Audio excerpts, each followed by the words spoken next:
Ladies and gentlemen, lend me your ears and your eyes. Diva Divine Light, live from Brooklyn, New York. Know your lane for what you saying, yo. Silly with my 9 milli with the dilly, yo. When I be on my yes, I do my duty, yo. While up in the club, I be wild in the studio. You don't wanna violate, nigga, really and truly, yo. My main thug, nigga named Julio, he moody, yo. Like a nigga that'll slap me with the tulio. Bitch, nigga scared to death, act fruity, yo. Fuck that, look at shorty, she a little cutie, yo. The way you shake it, make me wanna get all in the booty, yo. With no delay for what you saying, yo. Diva Divine Light. Really my heart to me. That's what you got for me. Good more than hands with my eyes to see. Still $1 in the place to be. If you really my heart to me. That's what you got for me. Good more than hands with my eyes to see. Still $1 in the place to be. If you. You're watching Diva, the Divine Light. A fun-loving, caring, passionate person who talks about sex, celebrity, and real-life issues, and even abuse. So hit that like button and make sure you share the show. Really my heart to me. That's what you got for me. Good more than hands with my eyes to see. Still $1 in the place to be. If you really my heart to me. That's what you got for me. Good more than hands with my eyes to see. Still $1 in the place to be. If you really my heart to me. That's what you got for me. Good more than hands with my eyes to see. Still $1 in the place to be. If you really my heart to me. That's what you got for me. Good more than hands with my eyes to see. Still $1 in the place to be. If you. Here comes the pitch, and it comes in wide. On the double.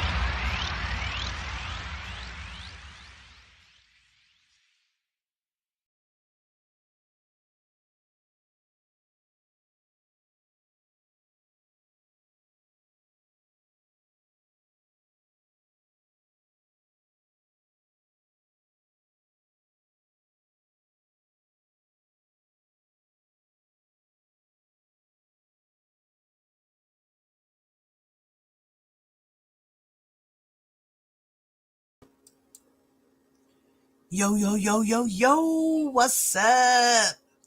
Divas in the building. Hello, good evening, my lovely people. What's up, Granny? Hey, Miss Showers. Indigo. Missy, what's up, Mama? Tiffany, what's up, Tiffany? Karen J is in the building. Spiritual Gangster, what's up, lady? Pita, what's up, mamita? Yes, please hit the like button as you enter. Thank you. Vanetta, what's up, loca? I am Queen Newton. What's up, my love? Yes, I decided to put up my birthday picture from last year because my birthday is coming up, y'all. March 2nd. Mark it down, guys. Pisces is in the building. Ruby. Yo, you will not believe my son sleeps all day so he can hang out with his friend in the United Kingdom all night. He lives in New Zealand. Oh, New Zealand. His friend is in New Zealand. Yeah, right now it's Saturday and something in the morning for him. Something in the afternoon. Yeah, it's Saturday in the afternoon for his friend in New Zealand. So my son has been breaking night. I don't know what to do, guys. Help me. And you said what? Wait, I just saw a comment say, that's your brother's birthday, March 2nd? Tears too. I mean, Wings. Me and Wings. Our birthday's the same day. So it's me, Wings, and your brother, Queen. It's 4:57 over there. In the morning, right? Well, my son said that it's almost 5 in the afternoon in New Zealand. Your husband's Pisces? We the best. Girl, you know they gaming. Girl. Chacho. I don't remember what they play. If they play Warzone or if they play Like Warzone or Ark. This game called Ark. survival game. All right, Ruby. Stick around for a few minutes, Mama. I have not watched the replay. You already know. So I saw a comment. I don't remember who it was that said, look like that Levi was, I think I saw that. I went so fast. I just was like saying hi to, you said Levi was on Atmos? Wow, Atmos. Oh, Granny said Atmos on Levi is having a tough crowd. What? Okay, hold on. Let me see what's going on, guys. Let's just be nosy. Before I get into anything, let's just be nosy for a second. Let's see what's going on over there. Hold on. Where is he? You sure he's live? Oh, yeah, there he is. Ms. Bonjean's motion and appeal. The great discussion tonight at 10 p.m. 379. Right, it's 11 o'clock our time, 10 p.m. his time. No wonder why there's nobody over here. Angie's over there. We're Atmos. I'm going to ask you again. Was it new to you and everyone on your team, on your side? That thread of text was new. Yes. Thank you. Now go ahead, brother. Okay. But I looked at a lot of the inconsistencies in some of the words that were used. For one thing, I don't know anyone who calls the same person 3 different names. In one of the texts, she called him R. Another text, she called him Kales. And another text, she called him R. Kelly. So, and if you look at the earlier text, which was when she first went to see R. Kelly, it talked more about her acting like a lady. Don't act too grown, just go in there and do your thing with your music. It was more about business. Even the text where people say, well, she was posing and acting like she was Azriel, she was talking more about business. And as she was trying to talk about business, and he was coming at a whole different way, trying to get sexual with her. So she's pretty much telling her daughter, listen, you know what, you gotta let me handle this because there might be opportunity for you musically, but you don't know what to say to this grown man who's he's talking, in a different way to me. He wants to see your pictures. He wants you to do this and do that. So when I looked at those texts, and then it says in the motion that she left her phone in Florida and she went to California. Okay. So she's not going to be using the same phone in Florida that she's using in California. Obviously, meaning that she had to use a phone that he provided for her. When those messages came out, it was all right, Karen. Oh girl, he gonna be I can't believe my God, what she said, my son-in-law gonna be older than me, and you're gonna have some R. Kelly babies and all this. It just did not make sense for you to go from talking about business in one aspect and then start talking. Now, I went through the transcripts a little bit, as much as I could. And yeah, we're definitely going to talk about this, okay? Now, before we talk about this, I just want everybody to pay attention to this.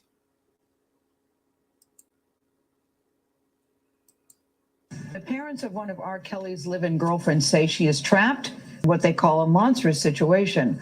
Only on CBS This Morning, Alice and Angelo Clary reveal why they are now afraid for their daughter's, Azriel's, life. It is their first interview since the scathing Lifetime documentary Surviving R. Kelly. Azriel Clary met the singer back in 2015. She was 17 at the time. Her parents claim that Kelly promised to help launch her singing career. They say they have learned since then that his real interest, in their words, was a little more sinister. I spoke with them yesterday about how this all started, and they say that just 3 days after meeting R. Kelly, their daughter went to a hotel to meet him without their permission.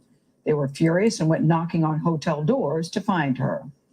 What she said was, this was an audition. Why wouldn't you trust me? Y'all would think I would put myself in a predicament and not call y'all if something wasn't right. She's saying you're messing up my chances. Exactly. And that's exactly what she So said. that's what- This is my opportunity. This is my big break. Tempers eventually cooled, and the Clarys say they actually developed a professional relationship with R. Kelly over the next few months, even pitching various business deals, all of which he rejected. The Clarys say the singer had That's super loud. I hear that downstairs like I'm sitting up here. Girl.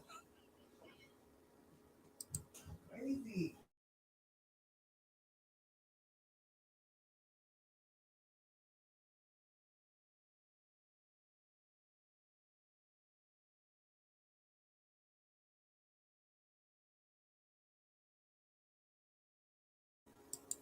Sorry, guys. That was my mom. She came up to complain that I had the volume up too high. Now, did you hear what Gayle King had just said? Let me rewind that. months, even pitching various business deals, all developed a professional. My big break. Tempers eventually cooled, and the Clarys say they actually developed a professional relationship with R. Kelly over the next few months, even pitching various business deals, all of which he rejected. The Clarys say the singer had his. They did admit that they pitched business deals to R. Kelly and he rejected them.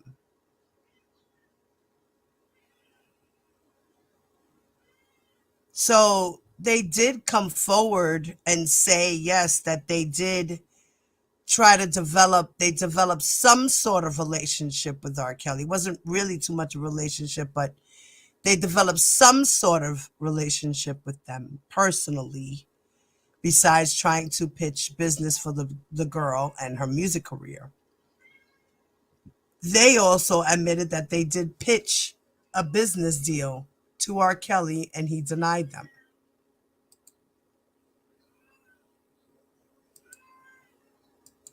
All of which he rejected. The Clarys say the singer had his own proposal. Let Azriel join him on his tour full time. He flew us into Chicago. We sat with him in his studio. We met with him. And he basically told us, yeah, I'm starting tour. Basically, y'all need to make a decision. Azriel had dreams of becoming a singer, according to her parents, who say she dealt with personal struggles, including a suicide attempt following a bad breakup. That was before she met R. Kelly. She eventually gave her parents an ultimatum. She says, if you don't allow me to go, I will try to take my own life again, or I will run away. Mm-hmm. I don't want to call her bluff on it because I know she just attempted this previously. I'm thinking in my head, she only got 3 more months. She's going to be 18, so she can do what she wants. And she really carry out this. And then now I'm living with regret for the rest of my life. From the outside looking in, guys, people. And why are you living with regret, Miss Clary? Is it because you coerced your daughter to be cute, to be underage, and all these things that you were saying to her? That's gonna be my son-in-law? You gonna have babies with him? Laugh out loud? Like this was cute. Like this was really cute. People will still say you're allowing your 17-year-old daughter, who at the time is underage, to go with R. Kelly. The perception is that he preys on underage girls. Did that give you any kind of pause whatsoever? That gave me pause. I mean, it gave me awareness, but you talking about a young lady that's raised by 2 parents going. So you're saying you trusted her? I didn't trust him. What I trusted was I raised my child right. I trust my daughter will be honest with us. And this was strictly her music. R. Kelly had a platform as big as music can ever give somebody. I didn't see the label stop supporting. And you told me that you saw him working with other young women. Yes. Last week, Kelly blamed Azriel's parents for their own estrangement. What kind of father, what kind of mother will sell their daughter to a man? 3 months before Azriel turned 18, the Clarys signed a letter giving their consent for her to go on Kelly's tour and stay with a woman named Valerie Janice Payton. Who is Valerie Payton? It ain't R. Kelly. It's not Robert Kelly. But does she work with R. Kelly? She's supposed to work for the label. We found out later on that she works for R. Kelly. But at the time you signed this, you thought she was... He told us it was someone she was affiliated with the music label. From Sony. Okay, Right. Correct. so you thought she would be a chaperone for your Correct. daughter. That's what she was supposed to be. See, you see now, R. Kelly was wrong. He manipulated the parents as well. It's like I said, it's a sad situation for everybody in this situation. The parents, the girls, R. Kelly, his people. It's a sad, sad situation that all of this is going on. But nobody is pointing the finger at R. Kelly. Why is this happening? It's because of R. Kelly. No matter what the parents did, no matter what the parents said, no matter what the ex-employees stole, or no matter what the ex-employees used to say or do or anything like that, all these people around him loved this man, cared for this man, wanted to be around this man, were his friends and family, right? AKA also known as his family. He built this world around him, and it's crumbled because of his actions with minors. That's hurt his career. And all this time, these people that were around him were just protecting him. They all loved him, cared for him. If they didn't, they wouldn't have stayed around and continued to protect him. The ones who left got tired of the abuse, or they just got tired of seeing things and keeping things secret. They couldn't take it no more.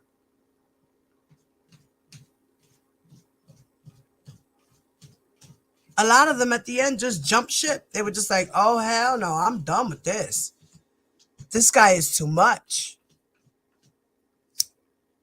And yes, his members of his entourage were feeding him the girls. They were giving him the girls.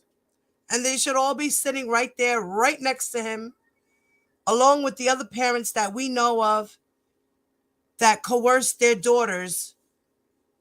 Well, not so much coerced, but just let this man take advantage of their daughters, like Valerie Payton, Diane Houghton,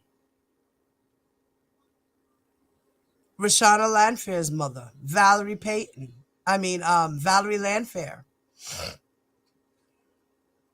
the Clary mom.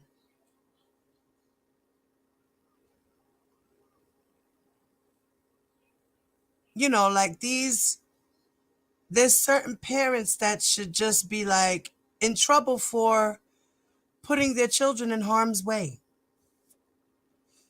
Not all the parents did. A lot of the parents didn't know what was going on. A lot of the girls were being sneaky and not telling their parents what they were, where they were, what they were doing. Mom, I'm going to Fulana's house. I'll see you tomorrow. Can I spend the night? Sure, baby. Mwah, love you. Okay, see you tomorrow. Make sure you're back before sundown. Okay. She goes out. You think she's at Fulana's house, and here she is hanging out in R. Kelly's crib, getting sexually abused or molested. And yeah, she might be there because she wants to be there because he manipulated her to be there. She saw stars in her eyes and just couldn't believe it. Me? R. Kelly wants to see me? Really? He likes me? And he's an older man. That does something to a little girl. That does something to a little girl or boy. Like R. Kelly says, you know, when you get molested and things of that nature or have sex at an early age, it wakens up things inside of you that you don't know what's going on with your body. You just know you're feeling all these things and you want to act out on all these feelings. And if you got an adult telling you you're an adult, don't worry about it. It'll be our little secret.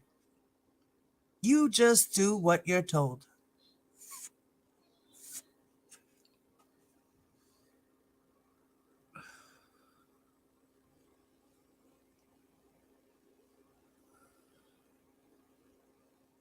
Right. You know, he promises them with the music career, but not all the girls wanted to do music. Not all of them wanted to do music. Only some of them. Not all of them. You know? Lisa Van Allen didn't want any type of career.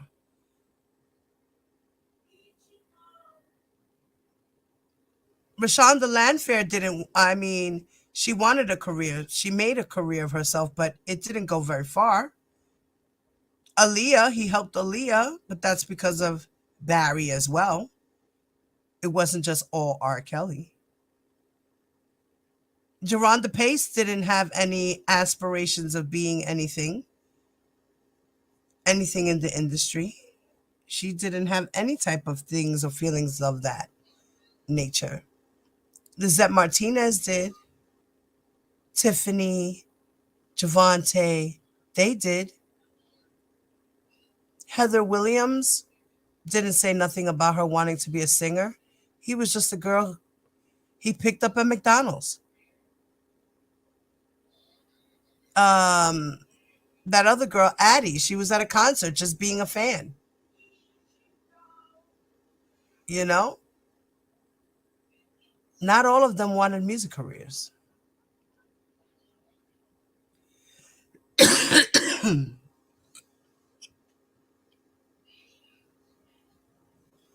Exactly, James. Some people look up to celebrities and will do anything to be in their presence. That is true. Right, Richard Arline did. He wanted a music career and didn't get one. And R. Kelly abused him. You know, at the end of the day, he's still a predator who seeks out minors. He likes them young. The mother said it. Keep yourself looking young because he likes them young. Don't make yourself look older.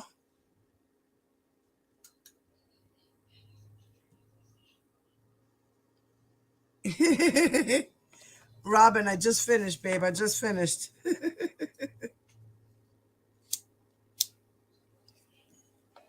I'm sparking up my stogie. You know. So let's finish this interview. Okay. And we found out later there was no truth in that. I think in retrospect, many of these parents were too trusting. Michael Avenatti is representing the Clarys. He claims R. Kelly used his celebrity status to manipulate the families and the women. If what you're alleging is true, how is he able to get away with this for this period of time? He surrounded himself with a bunch of people, a bunch of yes men and women that would provide assurance and comfort to these parents relating to the fact that their daughters were going to be safe, that their daughters were going to be looked after, that all of this was legit, that R. Kelly could be trusted. From people in the inside, some of the other victims that we talked to, they all said that the girls have to prove their loyalty to him by any means necessary. He's the problem. He don't have a sickness. He made a choice. And this is what you guys fail to realize. it was not just R. Kelly that was doing this. It was not only just him and his handlers and his cohorts and who, whatever you want to call him. It was my daughter It was too. also our daughter, because you have to understand, she was lying and duping us and pulling the wool over our eyes from the beginning. When you look back on it, what do you think the mistakes that you made? Do you take any I responsibility take for full the situation that you're responsibility. in? We never denied responsibility. I feel like I failed my daughter because I should have saw different signs. I should have saw the change in my baby girl. How do you think this story is going to end with your daughter? How I want to see it end, I want to see my daughter leave. Of course, but are you concerned about how it could end? Or you? I've heard like a suicide pact. You know, I know my daughter. A suicide pact? Yes, I've heard all kinds of stuff. So, you know, that gives me chills. It should give you chills. It because does. The difference is our daughter had experience with trying to do it. See, everybody else can talk, but it's nothing like seeing a father coming in the house and seeing your daughter submerged in water, and you have to pick her up and try to get her to the hospital. See, I've been through that. So while everybody else may take this lightly and, oh, they just throwing something out there, it's real life for us. Wow.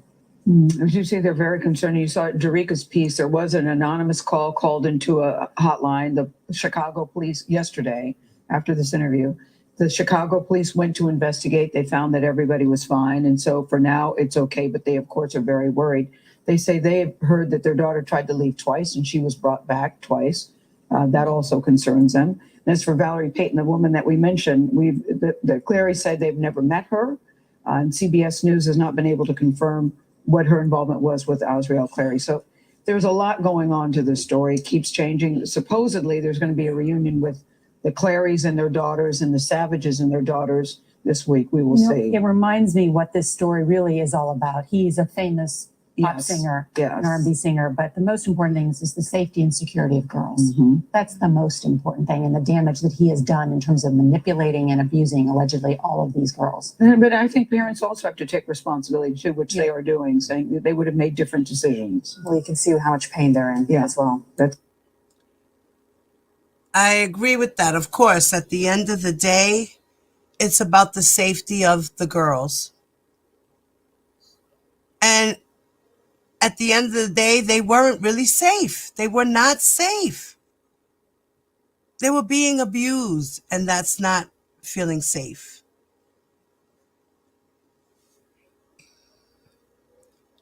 So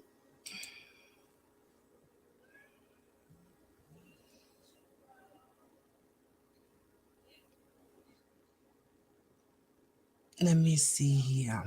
Let me show you guys something. Do I have to pull this up like that, maybe? Okay, hold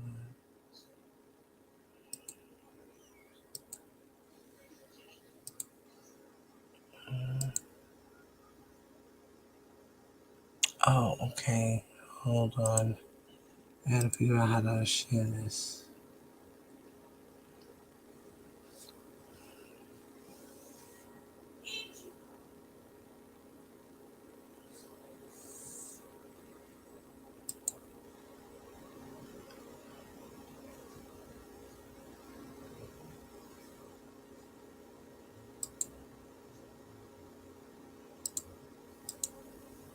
So the last time it wouldn't let me share it. Let me see. Okay, this time I can.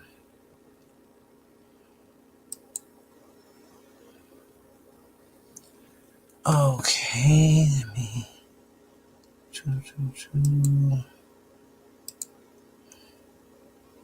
me figure this out, guys.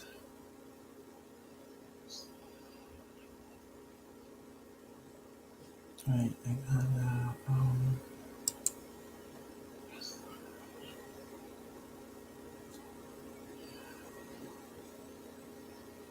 all right, now now I gotta go back here. All right, let me figure this out, guys.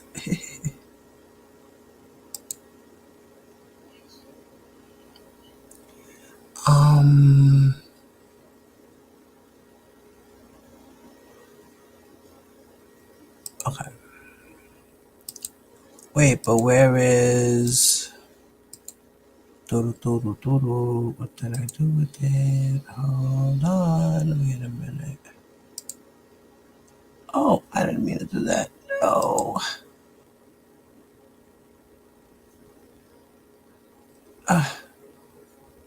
Give me 1 second, guys. I'm having difficulties. Shoots and ladders.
Got it. Now, where the hell did I put it?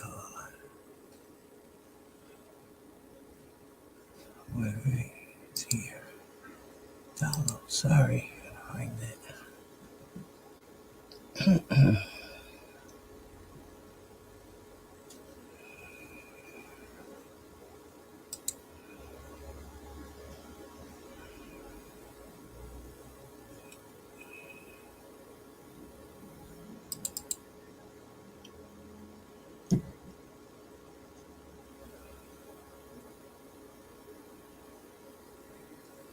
What the hell?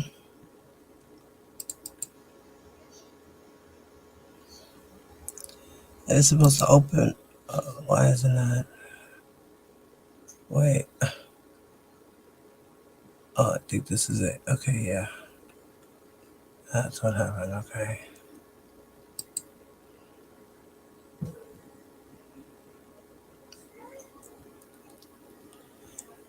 All right. Let me see what's this one. Okay. All right, now, Jennifer Bonjean,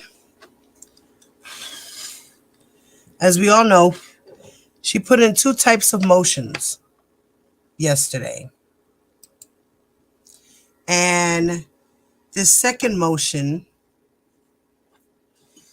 was a memorandum of law in support of his motion for a new trial.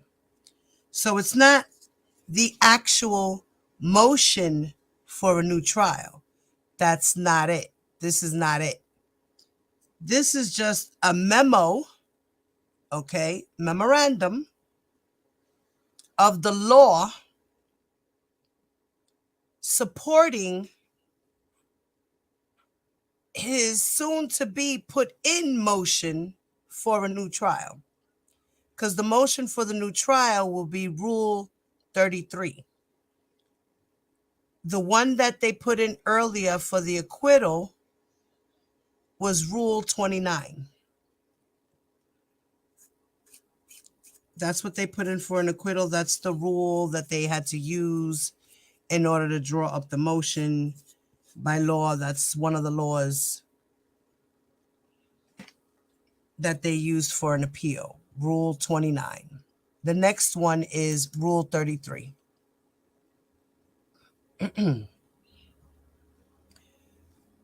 All right, let me go into it now. I'm going to go off screen. Hi, Papa Smurf. I love you. You don't hear me? How you don't hear me, my love?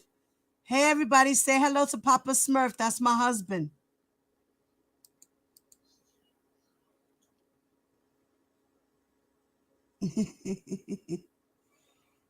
You say you don't hear me, David?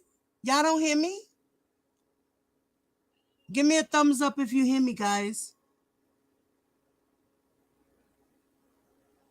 Now you don't hear me, papi.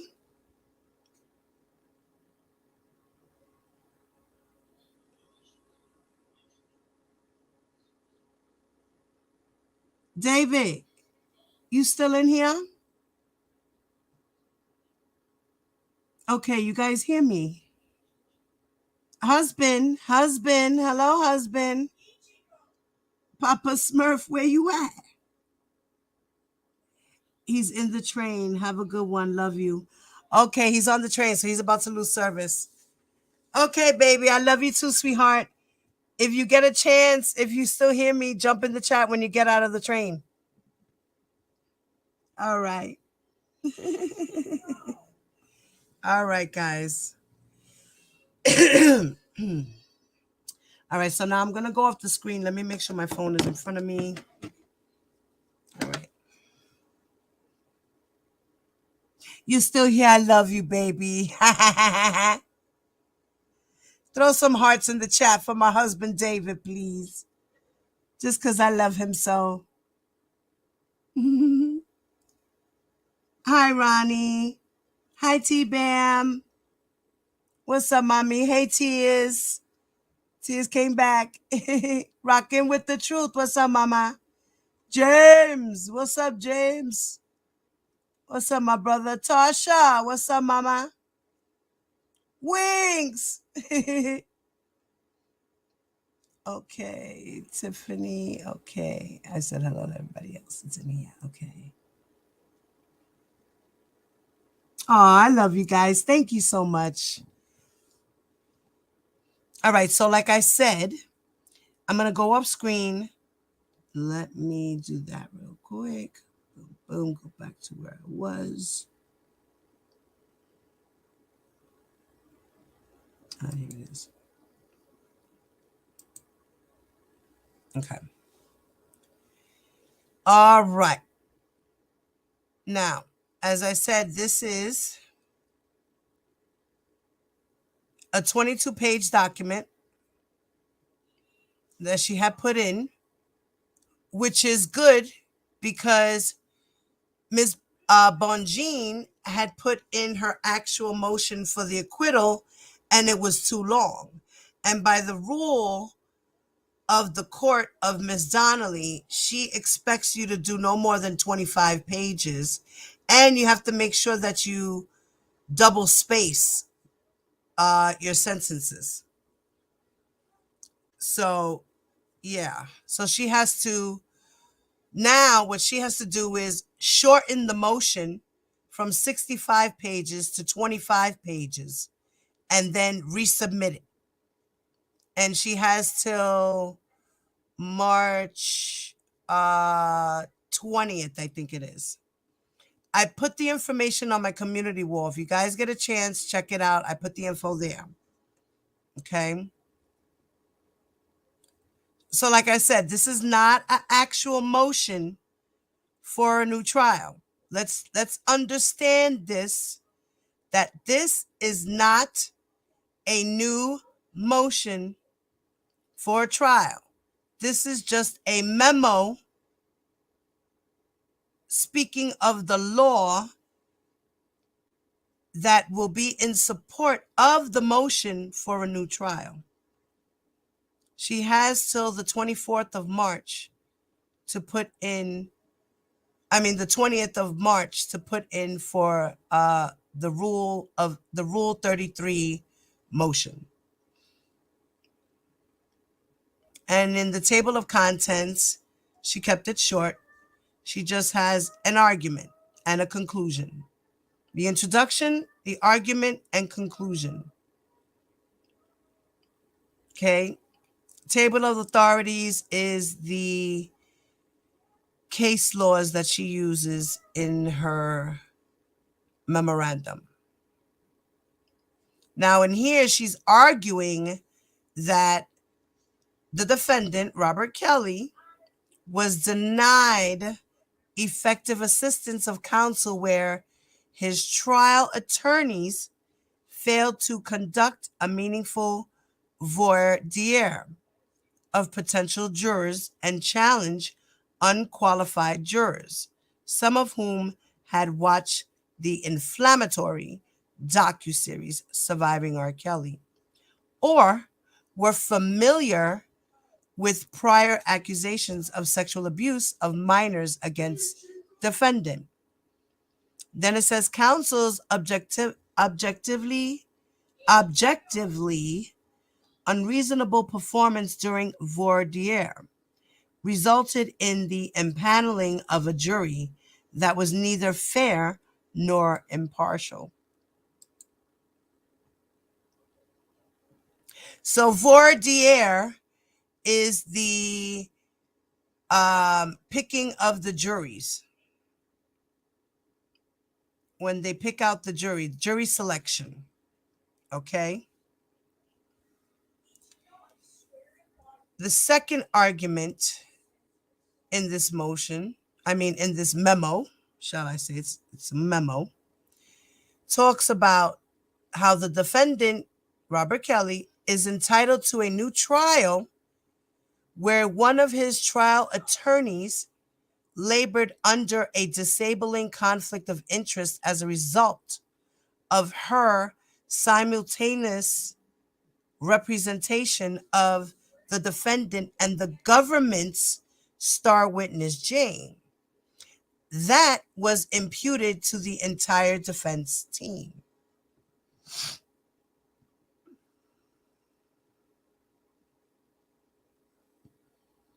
Right, that's the thing, James. They were supposed to pick out the people who did not know about this case at all. They were supposed to pick out people who did not know anything about R. Kelly or the industry or entertainment. That's what they should have done, but they didn't, according to Miss Bonjean. So that's what happened here. And then she comes to her conclusion. So let's see. So these are all the case laws that she cites in this memorandum. Okay. See here, Federal Rule of Criminal Procedure. That's Rule 29. Then Federal Rule Criminal Procedure 33. That's Rule 33. So this is for the new trial, 33, and acquittal is 29.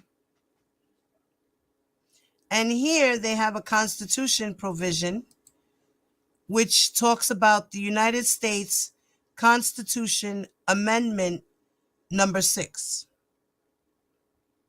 So she cites the 6th Amendment in here as well.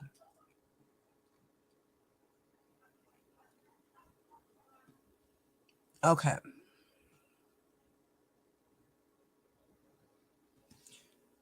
Okay. Now, in this introduction, it is axiomatic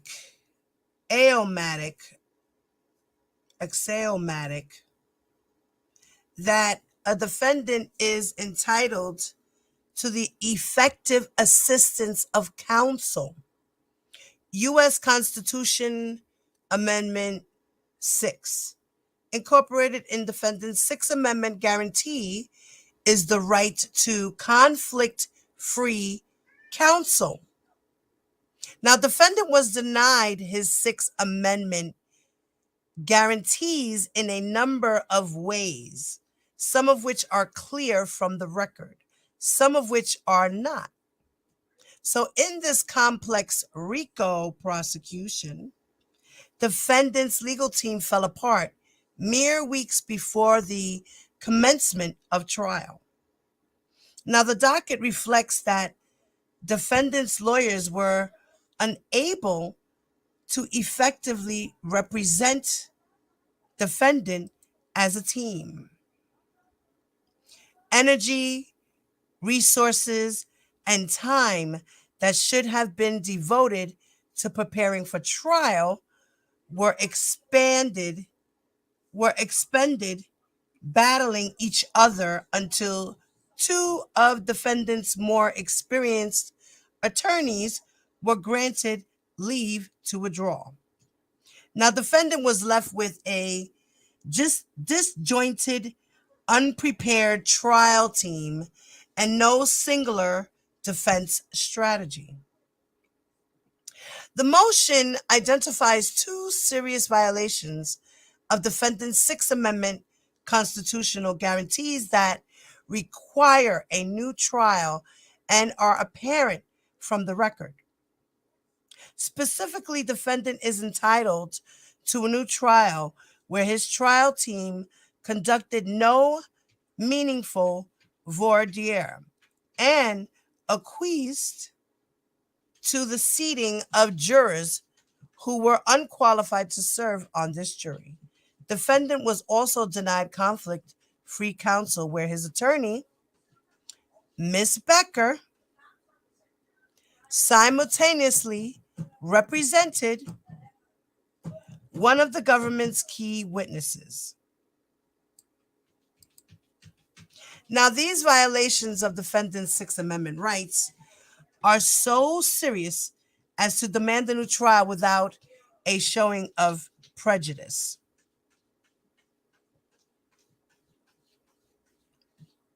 Now, it says also that the defendant is also filing a motion for leave to supplement this motion where undersigned counsel may raise additional claims of ineffective assistance of counsel, some of which may depend on outside the record information.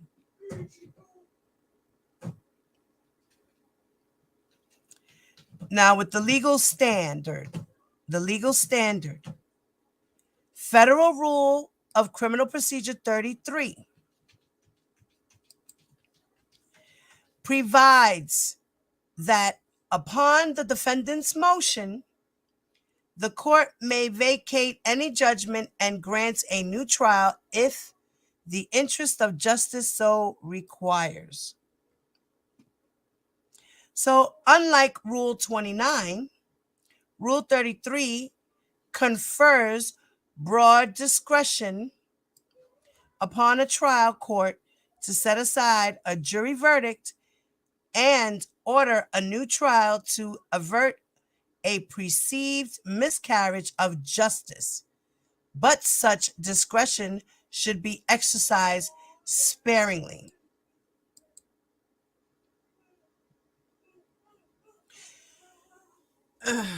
So there was a miscarriage of justice. That's why there needs to be a new trial under the Rule 33, because it's a broader, widening rule of law.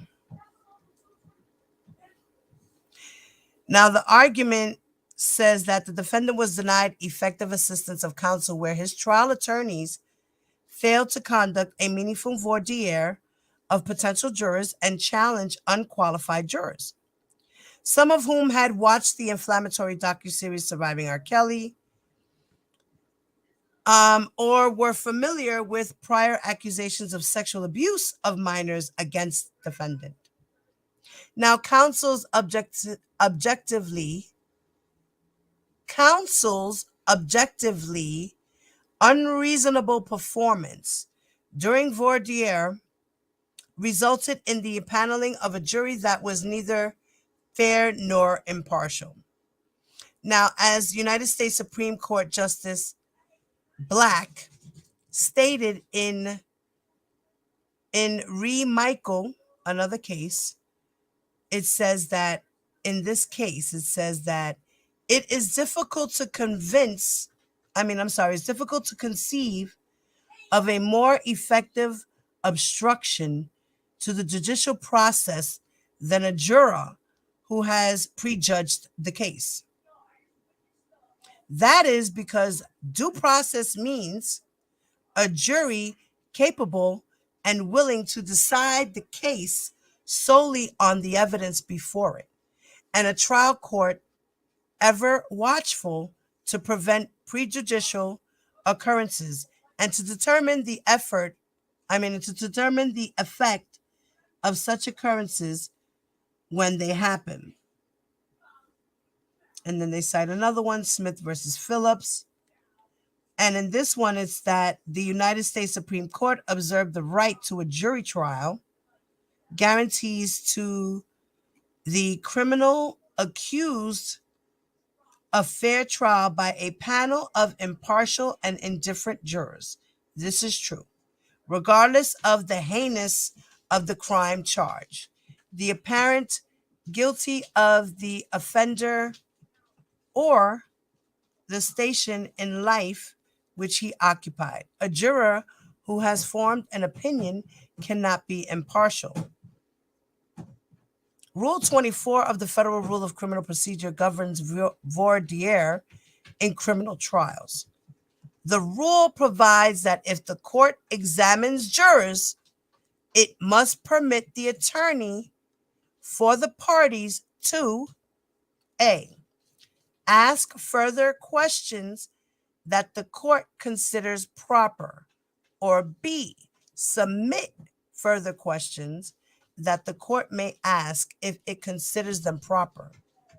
Federal Rule Criminal P24A, a trial judge who under Rule 24 decides to examine prospective jurors himself must at very least solicit questions from both parties' attorneys.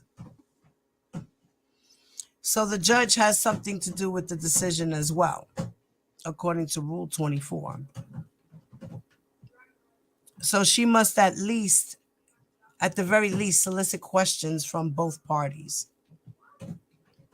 And then it cites another law, and then it says that naturally the trial court's duty to ensure that each and every juror is fair and impartial is heightened, whereas here, pretrial publicity has greatly increased the odds that a potential juror has preconceived views of the accused's guilt. And then they cite another law where in a case of substantial pretrial publicity, jurors' subjective assessments of their own impartiality may not adequately screen for the possibility of prejudice.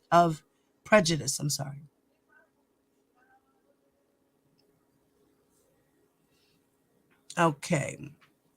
In an effort to protect defendants' cherished guarantee of a fair and impartial jury trial, this court implemented a procedure whereby potential jurors were asked to complete questionnaires that probed whether they had prior knowledge, preconceived notions, or basis about defendant given the unprecedented pretrial publicity he faced. And then they show a docket number 115 that we know is in the Eastern District of New York docket. It says that indeed the questionnaire contains an entire section entitled Knowledge of the Case and People that asks jurors to reveal whether they had read, seen, or heard anything about the case, the alleged crimes, or people involved, and to describe in detail any information they had previously learned by the defendant. The questionnaire expressly asks prospective jurors whether they had watched or heard any interviews of Robert Kelly, of any TV shows featuring him, or any specials or documentaries about him. The court invited counsel for the government and the defendant to review the questionnaires in advance of jury selection and determine whether they could agree that certain individuals should be excluded for cause. The parties conducted that process and identified a set of potential jurors for the voir dire process. Inexplicably, defendant's counsel failed to challenge several jurors who ultimately sat on defendant's jury, who were clearly unqualified to serve on account of their preconceived beliefs about defendant's guilt. These decisions cannot be justified by trial strategy, where the record fails to reflect that trial counsel conducted a sufficient inquiry to probe these jurors' biases. Indeed, trial counsel was mostly silent throughout voir dire. Although the court was responsible for questioning prospective jurors, it afforded the parties the opportunity to weigh in the questioning of prospective jurors who had made representations in their questionnaires that raised red flags. These questionnaires were highly effective tools for putting the parties on notice of jurors who might not be qualified to serve. But trial counsel made no effort to drill down on troubling representations. That demanded further inquiry to ensure that the juror could be fair and impartial, regardless of any general assurances he or she provided to follow the court's instructions. Wow. So none of the lawyers did their jobs right when they were questioning these jurors. How special. How very special. I'm so happy. Oh, God. Perhaps most troubling, most of defendant's jurors were aware of prior allegations of sexual abuse against him, and several seated jurors had actually seen a scathing, one-sided docuseries entitled Surviving R. Kelly.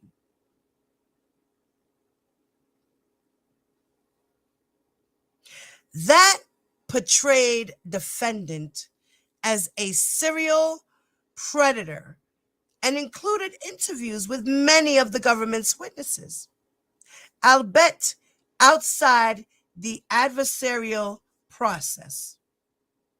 Defendant's jury should not have included a single person who saw the documentary Surviving R. Kelly. It defies all logic that a juror could possibly remain indifferent and consider only the evidence heard from the witness stand after watching this docuseries. But this court could not make cause challenges for defendant or do defense counsel's job for it, although it tried at points. She's like, they tried to do a good job, the defendant's attorneys, but, it didn't work. Then she says, it was defense counsel's responsibility to conduct a meaningful voir dire, particularly in this highly publicized case, to ensure that defendant's jury was fair and impartial. Trial counsel failed in its duty. For example, juror number 3. Juror number 3 provided the following information in the questionnaire. On question 29, the question is, the case for which you are summoned involved the defendant Robert Sylvester Kelly, also known as R. Kelly. Have you read, seen, or heard anything about the case, alleged crimes, or people involved? And the answer from juror number 3 was, I watched the documentary, but I forgot the name of it.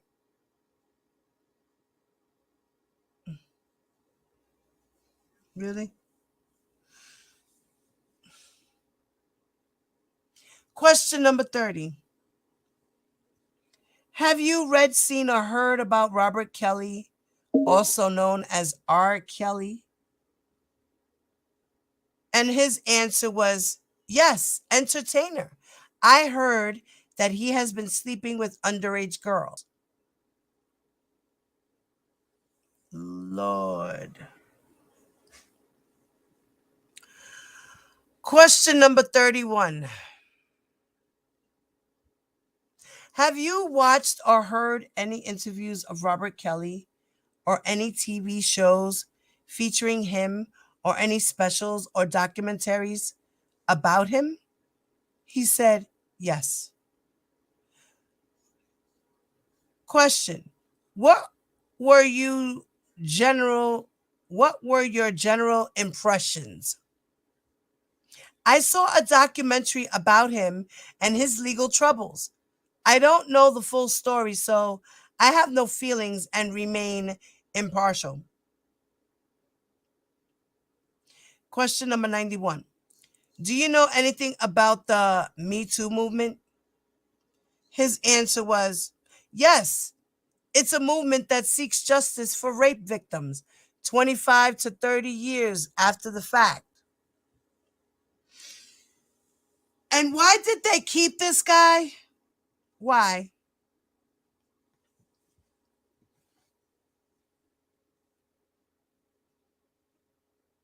Why did they keep this guy? Well, the prosecution was... What?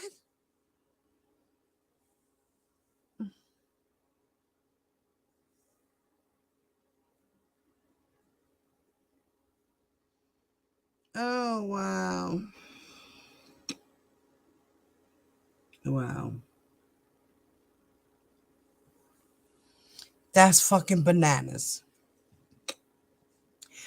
Knowing that if, God forbid, this guy wants to go on an appeal, this right here throws the whole case. New trial. Wow. It's a possibility. It's a big possibility, guys.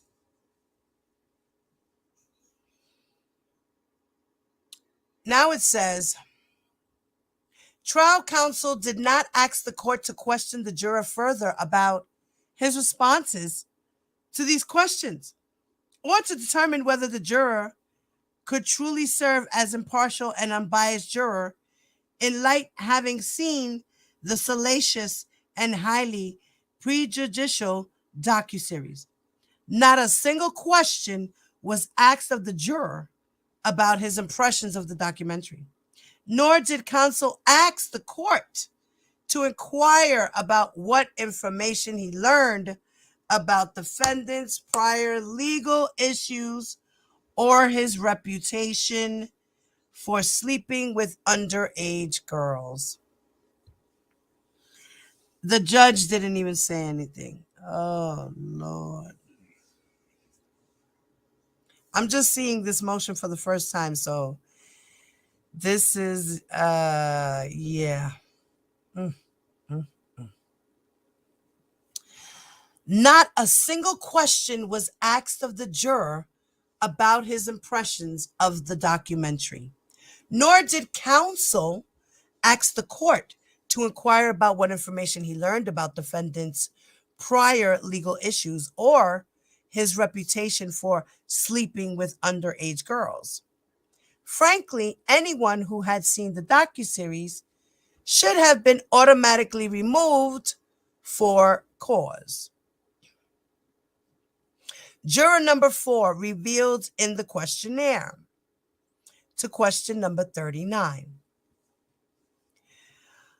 The charge in this case involves allegations regarding exposure to one or more sexually transmitted diseases. Is there anything about such an allegations that you believe would affect your ability to serve as a fair and impartial juror? The answer to that question was yes. I find transmission of STDs in a non-consensual act to be particularly repulsive. Oh, Lord.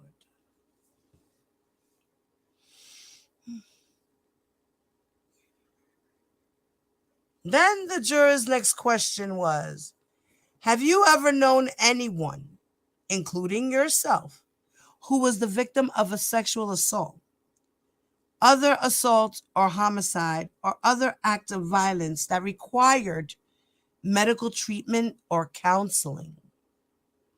The answer to that was yes. Close friend received asylum due to sexual assault an infection with HIV from the police in a foreign country? Huh?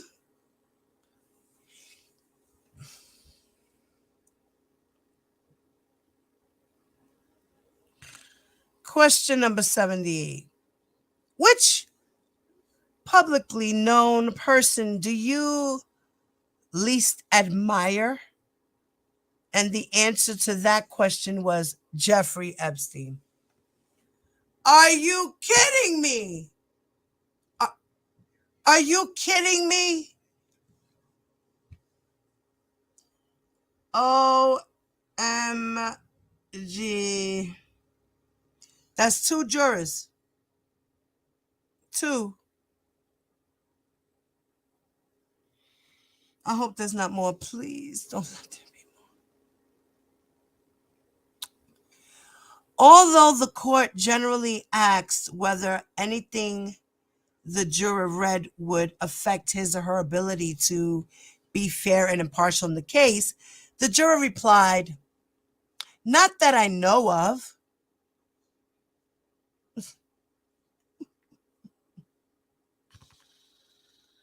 But trial counsel did not ask the court to question the juror whether his feelings of repulsion about the transmission of STDs in a non-consensual scenario would interfere with his ability to serve as fair and impartial juror.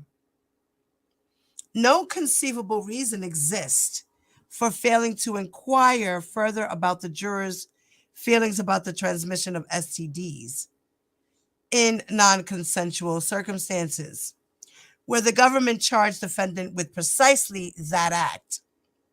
Incredibly, this juror willingly disclosed that the publicity, oh my God.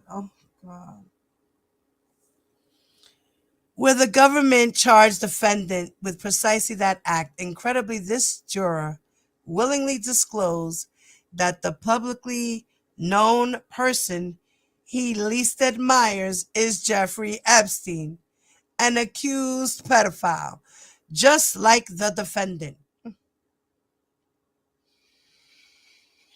With no meaningful inquiry about whether this juror could truly serve as a fair and impartial juror,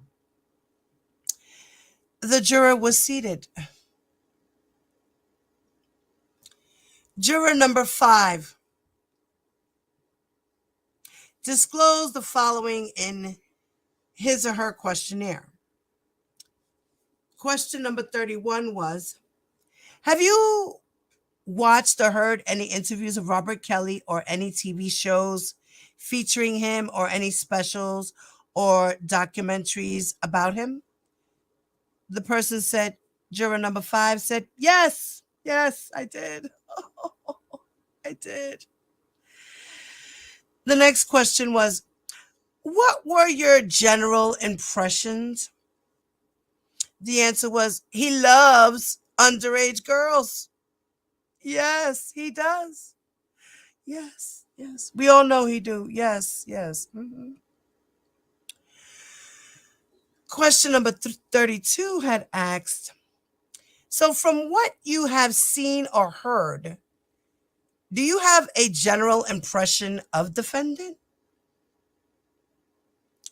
This person said, somewhat negative.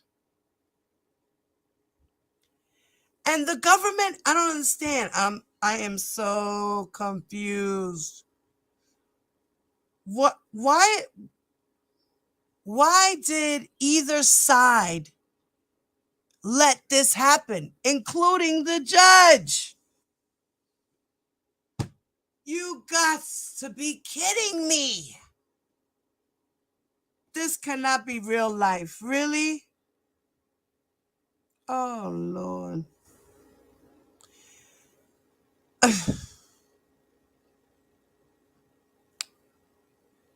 Were they in that much of a hurry, like to get the trial started? Like, what?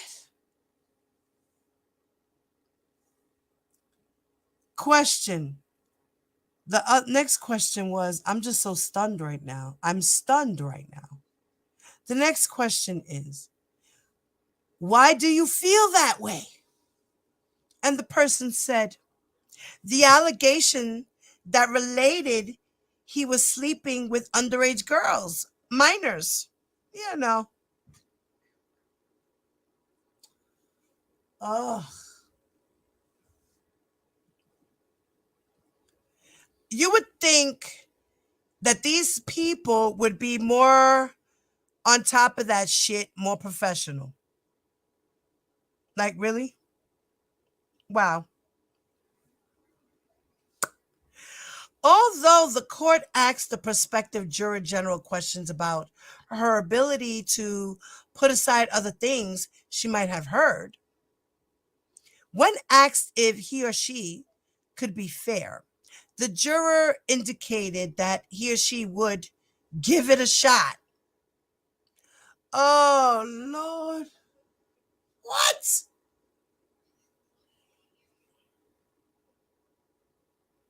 I will give it a shot. That's not even guaranteeing that this girl or guy would be fair or impartial. I'm going to try my best to be. Okay? Okay? Thumbs up, okay? All right. All right. There was how many men and how many women in this trial? Please. Oh, my God. Mm, mm, mm, mm, mm, mm.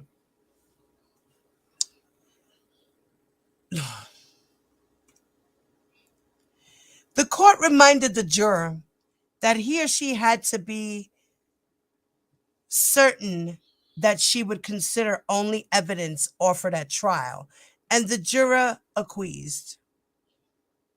Incredibly, the court seemed very concerned about this juror's ability to be fair, observing, and she quotes, "So, I don't know about you, but when someone says they think they can do something in this context, I don't think that's an unqualified assurance.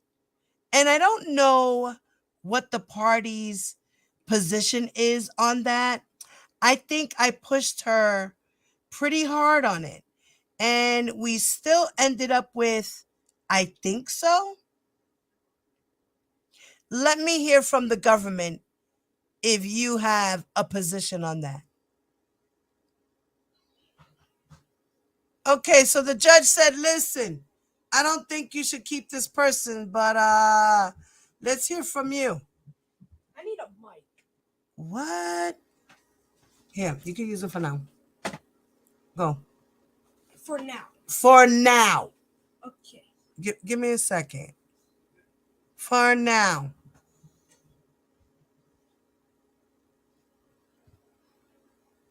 I just bought this boy a goddamn mic and a whole speaker set for his phone, for his computer. His mic is broken. And I bought him a new headset for his Xbox. Is that what he got? For his Xbox. And he broke it. And now he's coming to ask me for the one I just bought. With my hard-earned money from you guys supporting me in what I do. Because I needed a new mic. Because he broke my mic. And then broke his mic. And then broke his headphones. Yeah. That's my tornado. That's my tornado. That's my tornado. Oh my God. I can't. Give me a second. I need to take a drink on this. It's just water, but wow.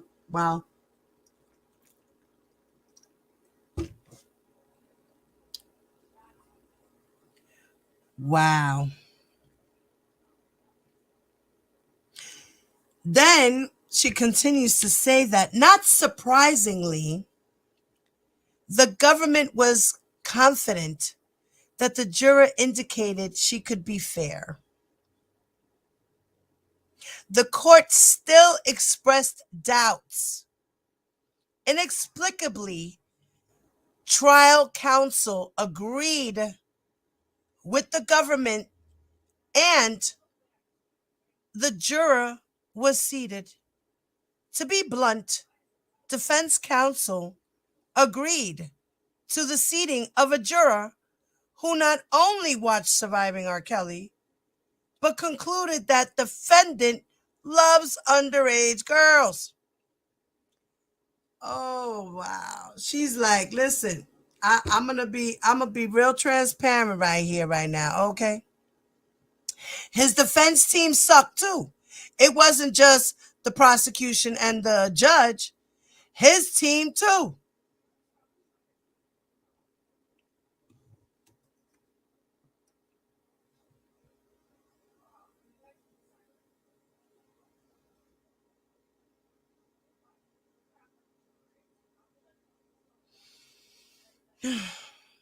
The court still expressed doubts. Inexplicably, trial counsel agreed with the government and the juror was seated. To be blunt, defense counsel agreed to the seating of a juror who not only watched Surviving R. Kelly, but concluded that defendant loves underage girls. There simply cannot be any trial strategy, I guess it's supposed to be trial, cannot be any trial strategy for failing to excuse this juror for cause.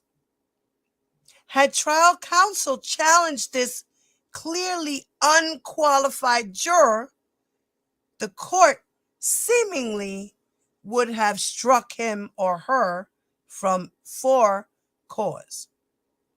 Trial counsel not only didn't move to disqualify the juror, he did not even ask the court to probe more deeply into the juror's statements on the questionnaire that defendant loves underage girls.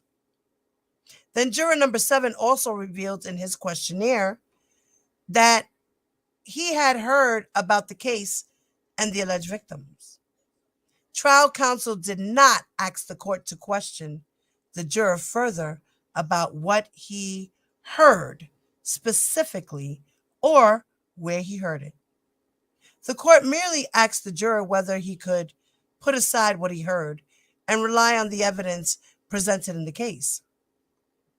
Juror number 8 also disclosed that he or she had heard about crimes defendant is alleged to have committed, and further indicated that he or she believed that the allegations related to another case in another state.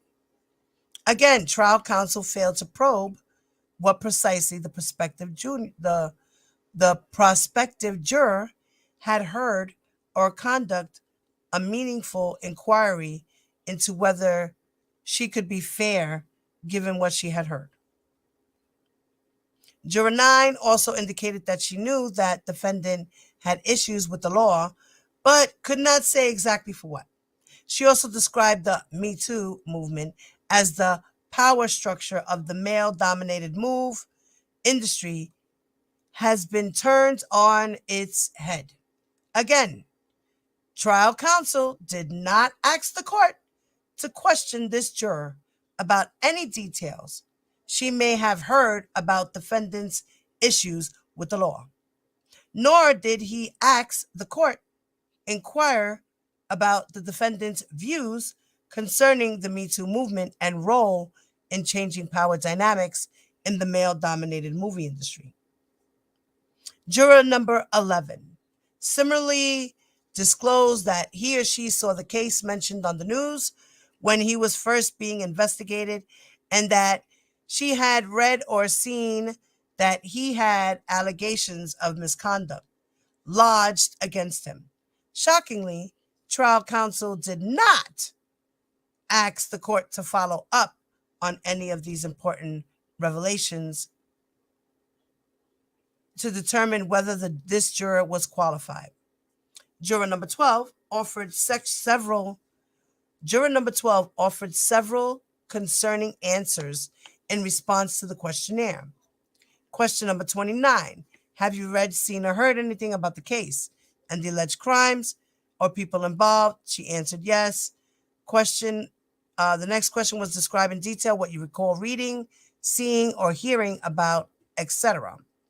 She had answered, sex with minors, specific details do not come to mind. Parodies on TV regarding details of defendant's personal life. SNL, Dave Chappelle was in jail prior to then released. Next question was, have you read, seen, or heard about R. Kelly? Yes, same as answer above. Various instances of achievement in musical career, songs on the radio, videos, entertainment news, shows. Specifics are not remembered. Oh, Lord. Number 32.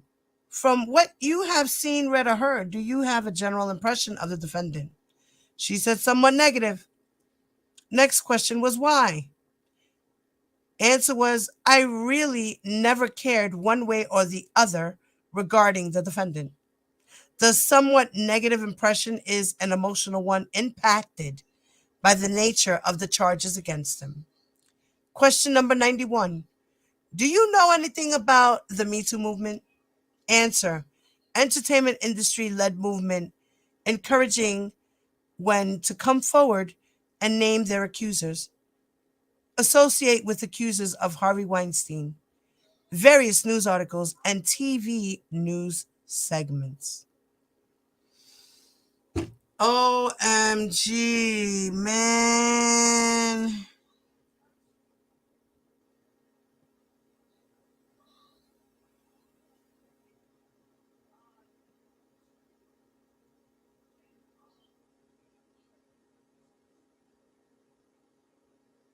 Wow.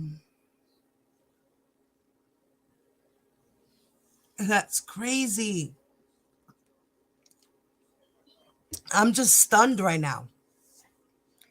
Because how do they let this by? How did they let this go? How did all these people how did they let this in? Ave Maria. It's just, it bothers me right now. That shit is bothering me right now.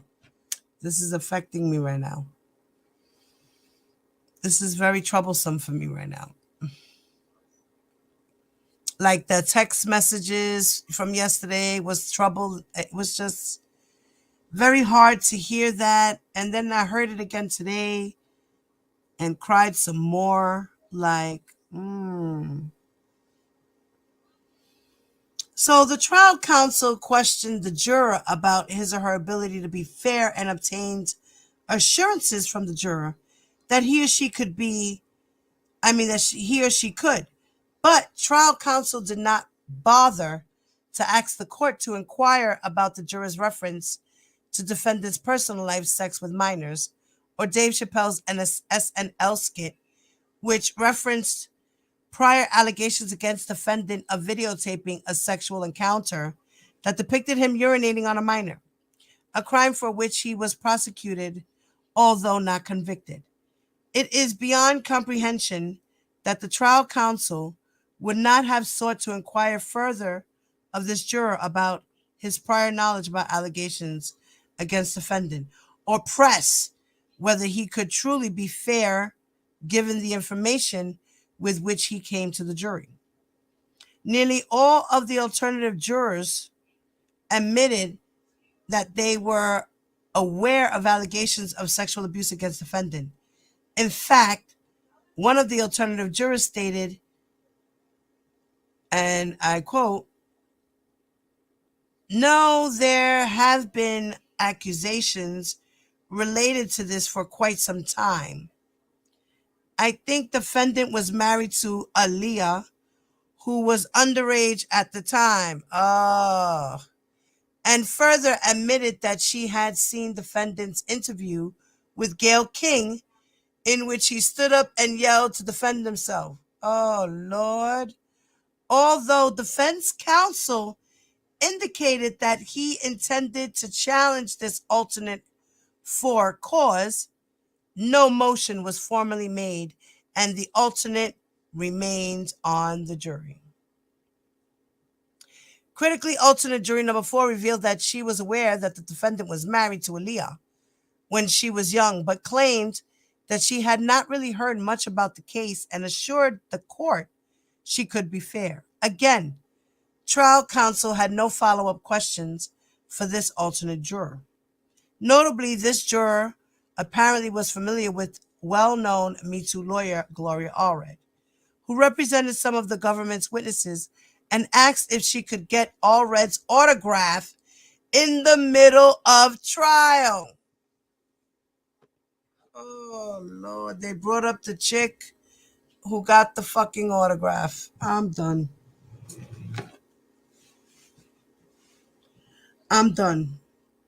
They brought up the chick who went and asked for the fucking autograph from Allred.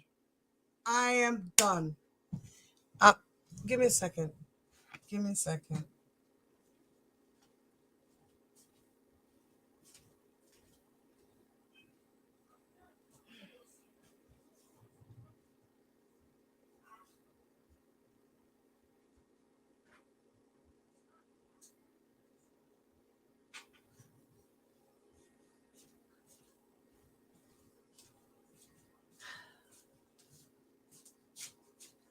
And nobody challenged this. No. Wow.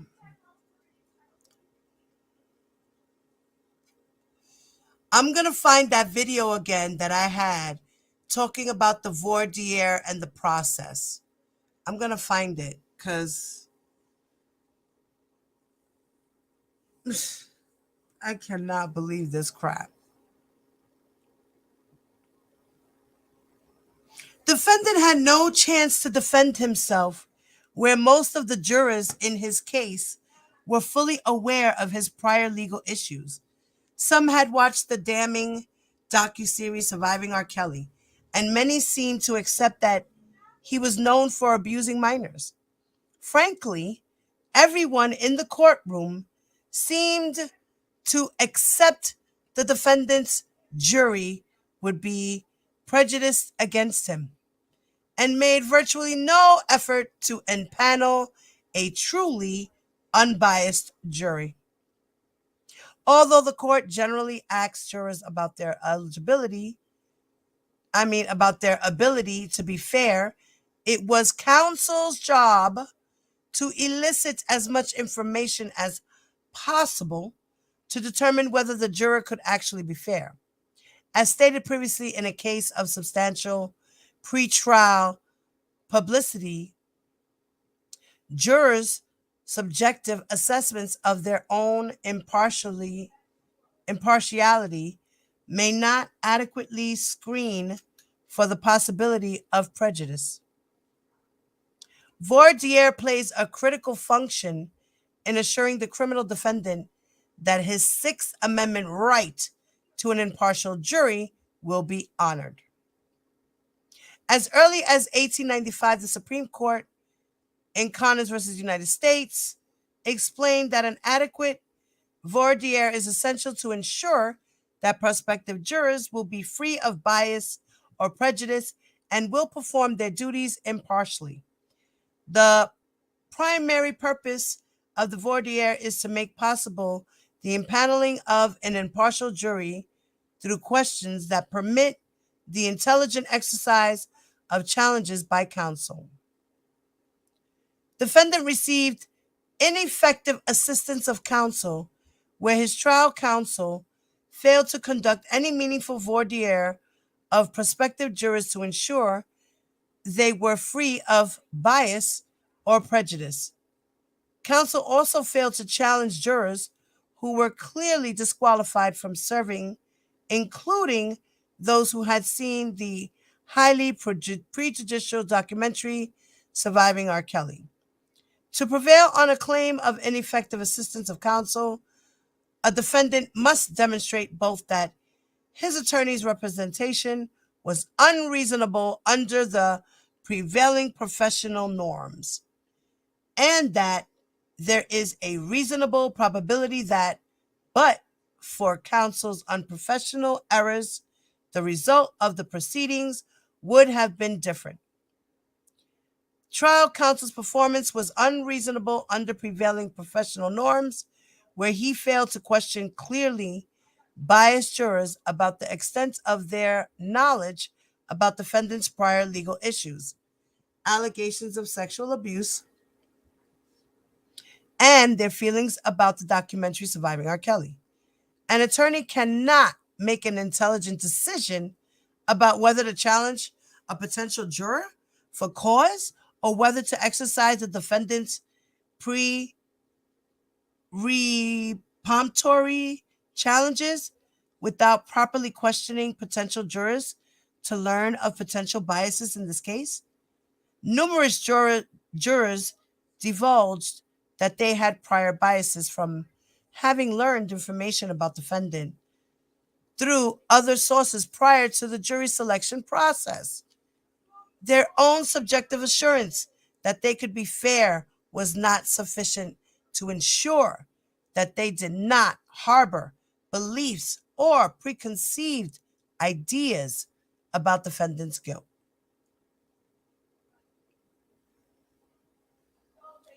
Significantly, one alternate juror saw Me Too lawyer Gloria Allred in the courtroom. Allred represented a few of the government's witnesses and was a common fixture on all media. Wow. Wow.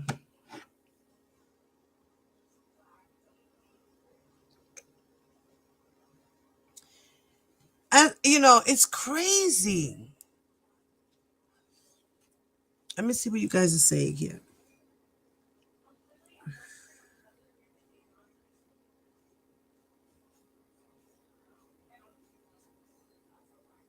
So you all believe that the jury who convicted George Floyd's killer hadn't watched the news and didn't know anything about George Floyd being murdered? Well, James, but when they do this voir dire process, they have to do thorough checks to make sure that these jurors are going to be fair and impartial. She's saying here that they just let these people go in. Like, I don't understand that. But hopefully, like I said, Miss Esquire could have the time to meet with us next week. And I'm going to have an open panel and also use my call-in number so you guys can come and ask questions as well. All right, I think that'll be a good thing. I'll get you guys to give at least 2 questions, and then if you want to come back up, you come back up, call back, whatever. Wow. So platforms declaring defendant the worst predator she has ever pursued. During the middle of trial, the juror asked the courtroom deputy if she could obtain an autograph from Allred. When asked by the court why she wanted the autograph, the juror responded, "Because I admire her, just 'cause, other cases. I've never heard. I didn't know she was going to be here. I just admire her for what she's accomplished." This was the same alternate juror who admitted during the jury selection process that she knew about allegations against the defendant and specifically that he was married to Aaliyah when she was underage.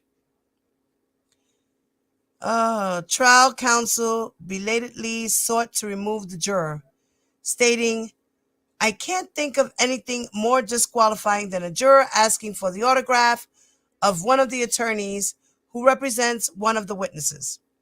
It speaks to a bias for the prosecution's witnesses, and for that reason, I would ask that she be removed." That request was denied. Oh, shit.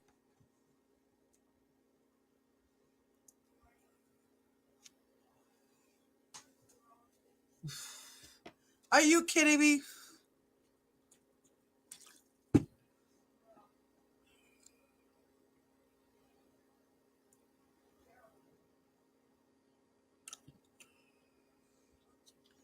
Oh, wow. It's true, Wings. You're right. The documents and the news reports are not the same thing. The document was more in depth, in detail of his life. But as we know now, she got kicked off the jury. She couldn't be an alternate. So trial counsel was, of course, correct that this juror clearly evinced a bias against defendant and in favor of his accusers. But counsel's failure to ask the court to question the juror during voir dire more extensively about her factual knowledge of defendant's marriage to Aaliyah and her feelings concerning allegations of sexual abuse made it impossible for the defendant to gather an accurate impression and make an educated decision about whether she was qualified to serve. Had counsel completely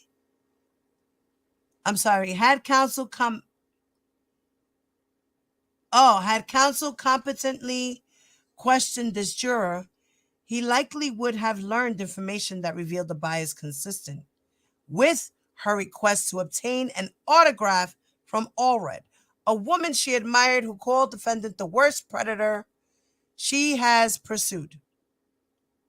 Defendant has demonstrated prejudice by trial counsel's failure to conduct any meaningful voir dire, where his juror was comprised largely of people who were seated with an understanding that defendant was a sexual predator.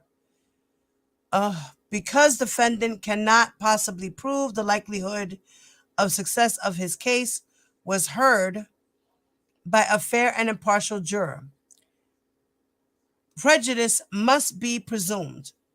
Trial counsel abdicated all responsibility to conduct a meaningful voir dire, which resulted in a jury that was largely unqualified to serve. The United States Supreme Court has recognized that in certain Sixth Amendment contexts, prejudice is presumed. Actual or constructive denial of the assistance of counsel altogether is allegedly presumed to result in prejudice. This case is one of those rare cases. Accordingly, this court should vacate the verdicts of guilt and grant defendant a new trial. Oh, Lord.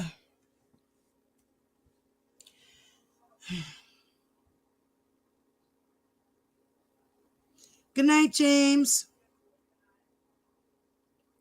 What's up, guys? I'm glad you guys are sticking it with me. All 6 of y'all.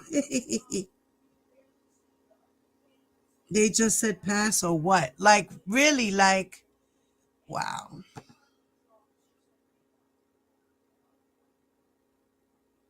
Exactly, Karen J. Both.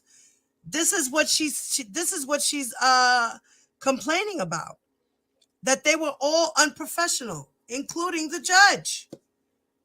The lawyers had their say. The judge did at one point say, "Are you guys sure about this?" But okay, she could come in though. Oh no. Oh, there's 19? Oh, let me refresh my screen. That's probably why. Guys, don't forget to hit that like button. Thank you.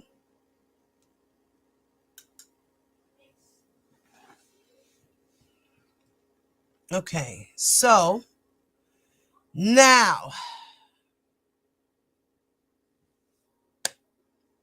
all right.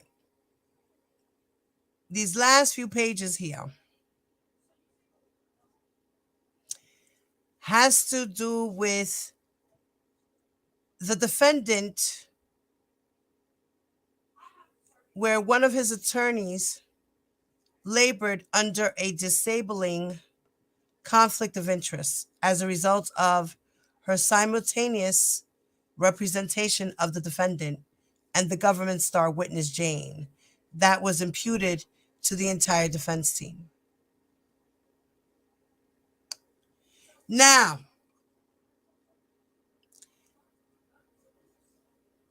in this here, now as we see, they're going to talk about Miss Becker.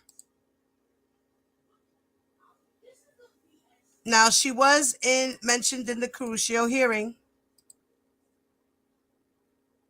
Okay.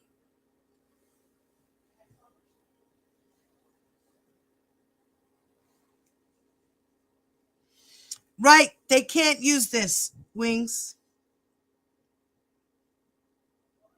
That's right, Wings. You're absolutely right, sweetheart.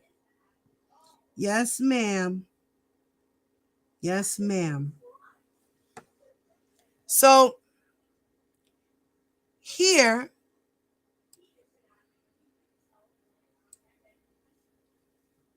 defendant is entitled to a new trial where he was denied his Sixth Amendment constitutional guarantee of conflict-free counsel.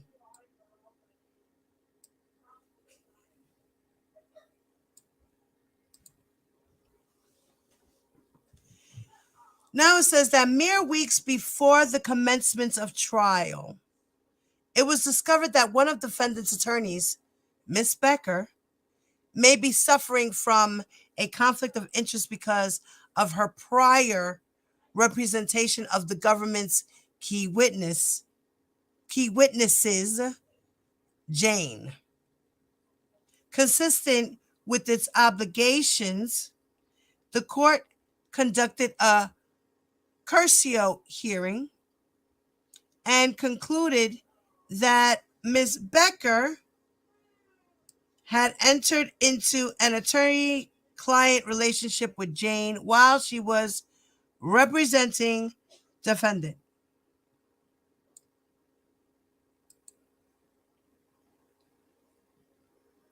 Now, although this conflict was an unwaivable conflict. Now, wait a minute. She's saying that it was an unwaivable conflict.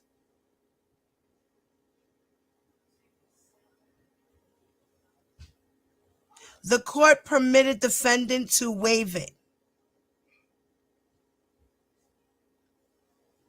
because defendant was denied conflict-free counsel by an attorney who likely possessed information that could have been used to discredit Jane's testimony, but was unable to utilize the information without revealing attorney-client communications. Defendant was prejudiced by this conflict.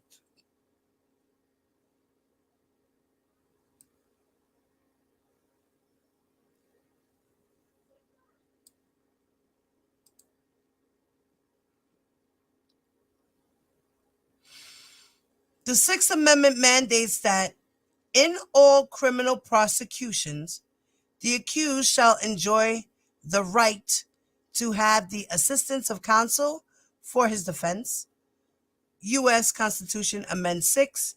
This right to counsel includes a criminal defendant's right to be represented by the counsel of his choice. However, this qualified right is supported by, among other things, the Sixth Amendment right to effective assistance of counsel.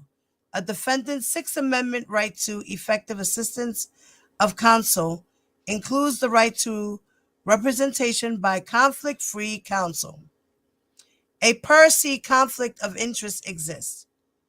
1. Where the attorney was not listed to practice law because he failed to satisfy the substantive requirements of admission to the bar. And 2, where the attorney was implicated in the defendant's crime. The per se rule The per se rule applies when an attorney is implicated in the crimes of his or her client. In that event, the attorney cannot be free from fear that a vigorous defense should lead the prosecutor or the trial judge to discover evidence of the attorney's own wrongdoing. An attorney has an actual, as opposed to potential, conflict of interest when, during the course of the representation, the attorney's and defendant's interests diverge with respect to a material, factual, or legal issue, or to a course of actions.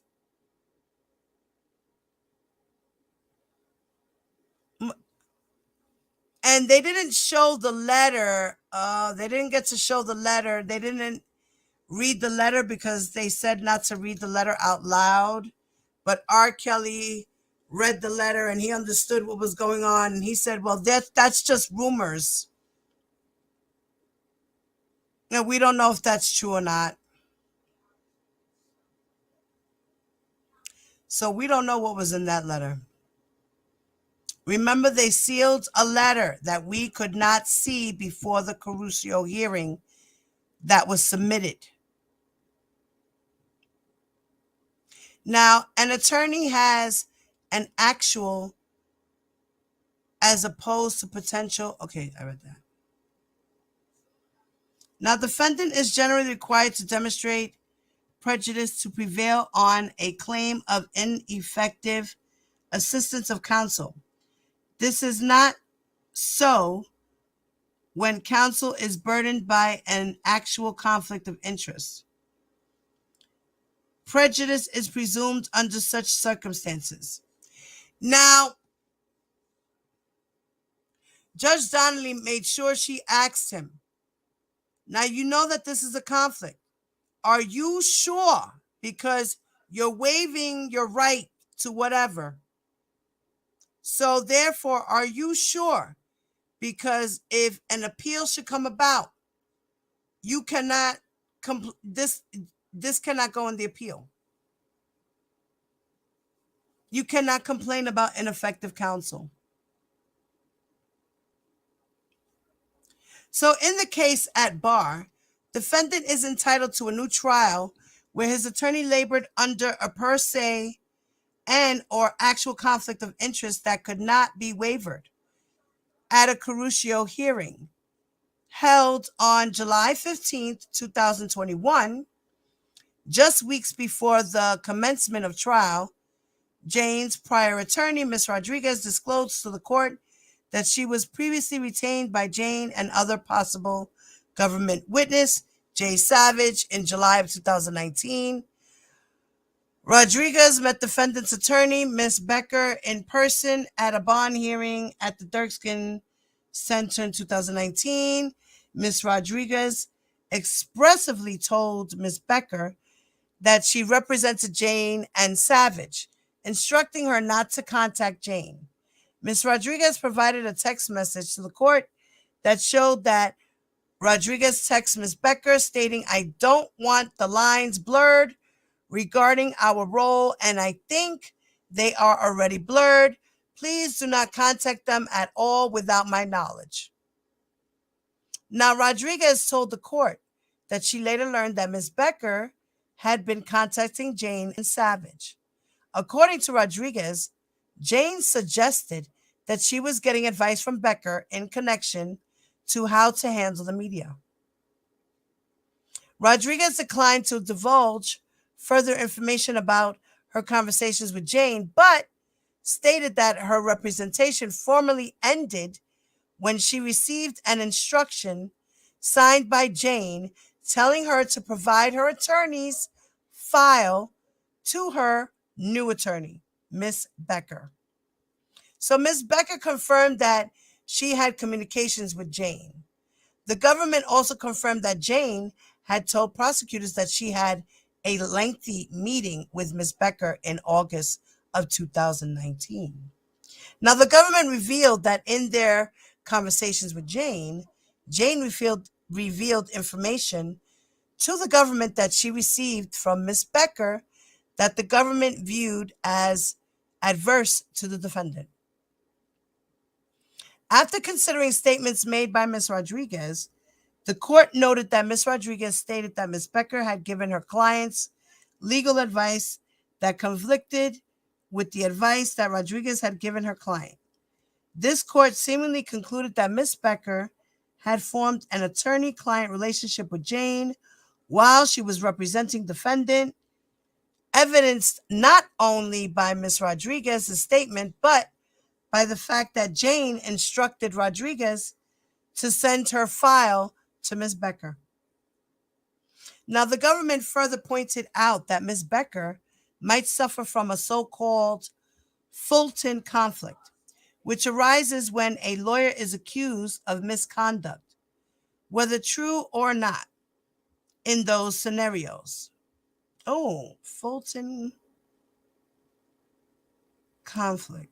Let me copy that real quick.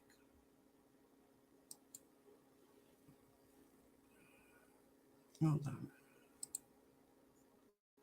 Give me a second, guys. Let me just look this up for a second.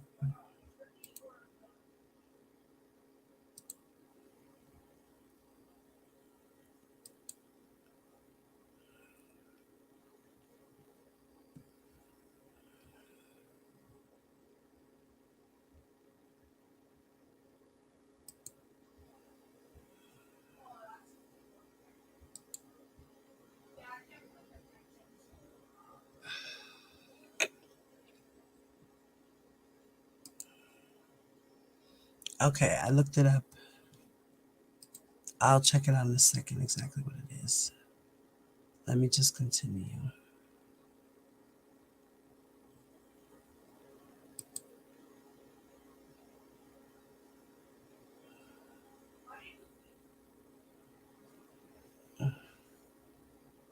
Wait, where was I? Here we am. Sorry. Okay. Now, it's so-called Fulton conflict, which arises when a lawyer is accused of misconduct, whether true or not. In those scenarios, the attorney may violate his or her duty of loyalty to her client by prioritizing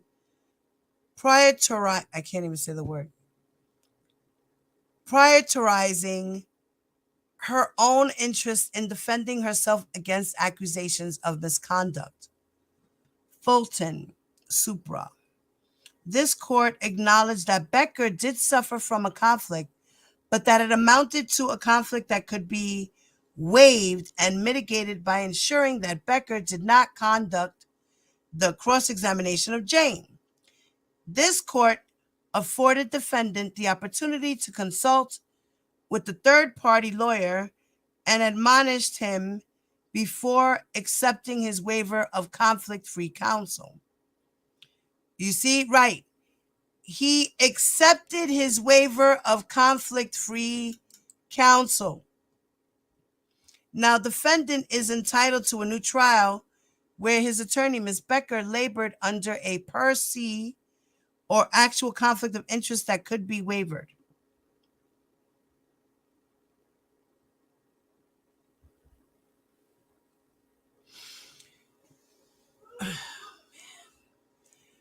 First, as the government pointed out, Ms. Becker seemingly suffered from Fulton conflict, a per se conflict, where there is no question that by communicating about the case with the government's key witness, notwithstanding that the witness had her own counsel and did not consent to the communications, she opened herself up to accusations of misconduct or even possibly an attempt to influence a government witness on behalf of her client. That is not to say that the allegations is true, but an attorney who may be perceived as having engaged in that type of misconduct suffers from a per se conflict, since the attorney cannot be free from fear that vigorous defense should lead the prosecutor or the trial judge to discover evidence of the attorney's own wrongdoing. Second, when Ms. Becker formed an attorney-client relationship with Jane, her interests diverged from the defendant because she also owed a duty of loyalty to Jane.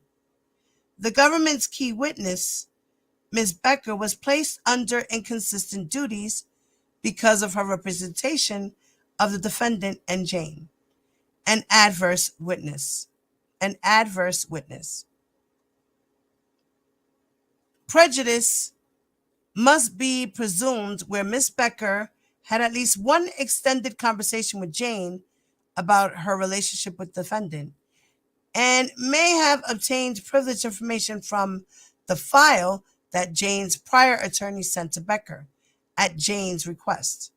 However, Becker was prohibited by the attorney-client privilege from disclosing any information she may have received from conversations with Jane or from her prior attorney's file, even if that information would have been beneficial to the defendant's defense. Similarly, as the government suggested, although the record is unclear on this point, Jane may have obtained privileged information from Becker that was adverse to the defendant, information that most certainly was passed along to the government. Courts have recognized that where a lawyer seeks to simultaneously represent a defendant and a cooperating witness in the same criminal proceedings, a conflict of interest exists. Further, whenever a defense attorney has previously represented an important government witness who testifies against his clients, the possibility of a conflict of interest exists. Okay, we're almost done here. With these principles in mind, Ms. Becker suffered from an actual conflict of interest that could not be waived. That conflict was imputed to her trial partners. An attorney's conflicts are ordinarily imputed to his firm based on the presumption that associated attorneys share client confidences. If Becker had merely interviewed or conversed with Jane, she would have no duty of loyalty to Jane. That conflicted with her duty of loyalty to the defendant. But as this court concluded, Becker formed an attorney-client relationship with Jane that put her at odds with her duty of loyalty to the defendant. The risk of prejudice was made more significant by the fact that Jane was not just any witness, but the government's star witness. Defendant's Sixth Amendment guarantee of a conflict-free counsel was denied. In light of the foregoing, defendant's convictions must be vacated and a new trial ordered. Now, oh God. Let's see what y'all saying.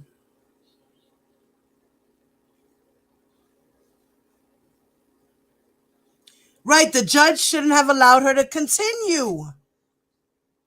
But that's crazy. Now let's go to the crucial hearing. Okay? Let's go to the crucial hearing. All right. Now. All right. I'm going to read a little bit up here. Okay? All right.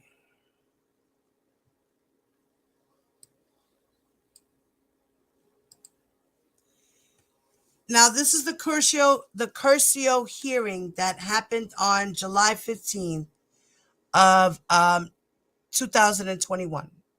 It happened right before the trial started in July. The trial started in September or August. August. So this was only a few weeks before the trial.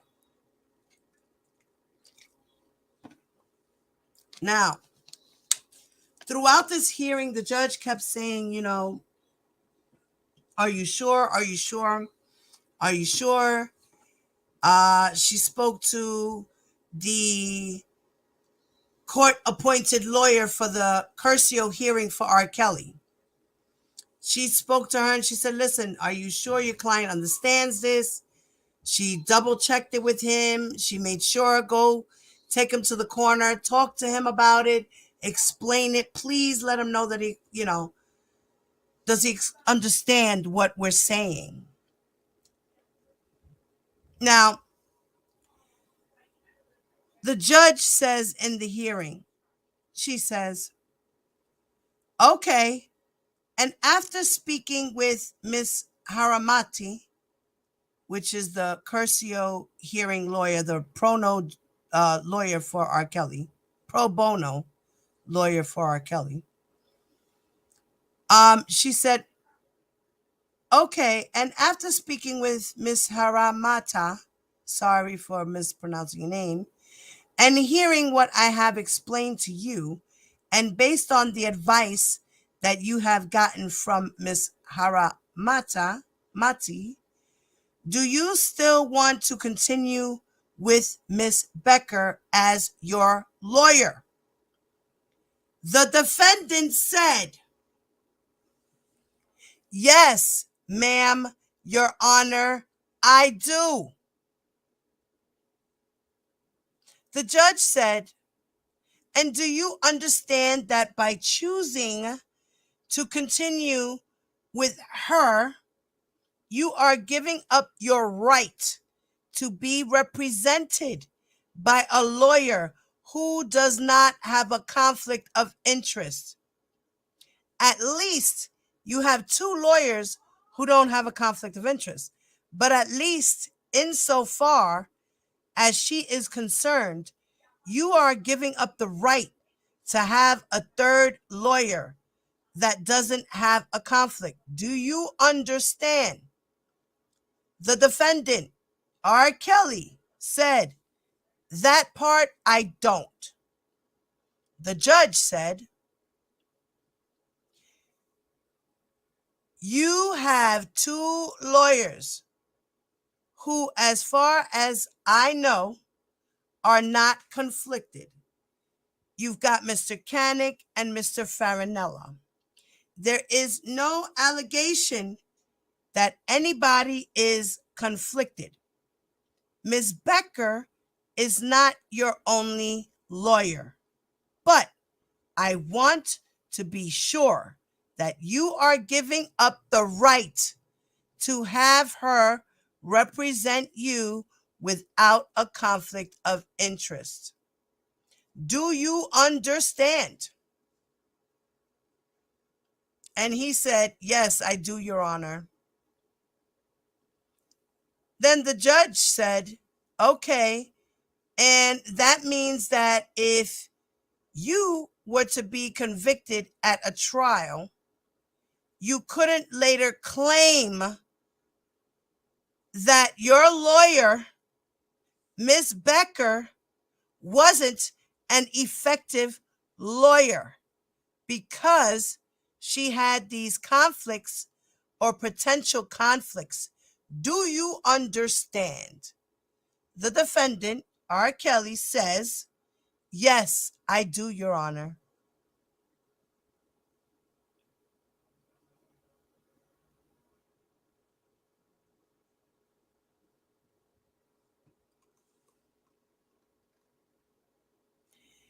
Then the judge says, is there anything else that you need to have explained or that you need to consult with Ms. Haramati about? The defendant, R. Kelly, said, no. The judge said, any other questions that the government wants me to put to Mr. Kelly?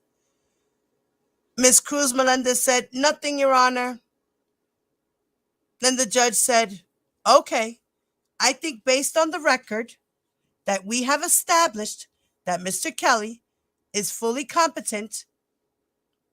Pay attention, y'all. He's fully competent now. Okay, I think based on the record that we have established that Mr. Kelly is fully competent and capable of making an informed decision, that he has been advised by respected counsel, Ms. Haramati, and that his waiver of these potential conflicts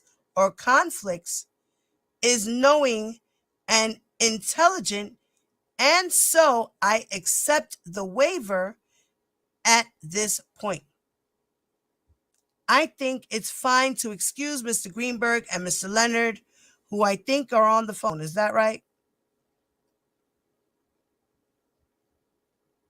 Yes, Your Honor. Yes, Judge.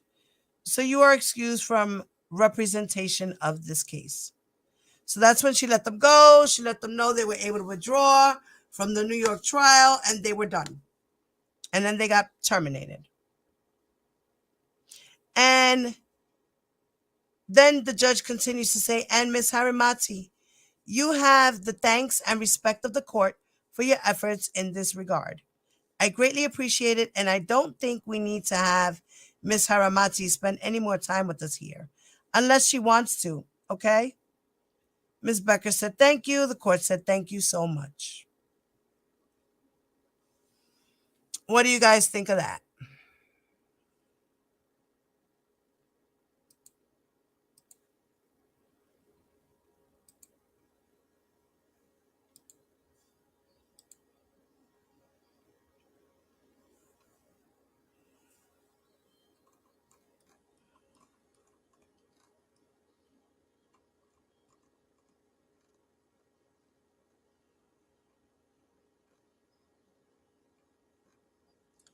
Wait, where was I just at? That was here.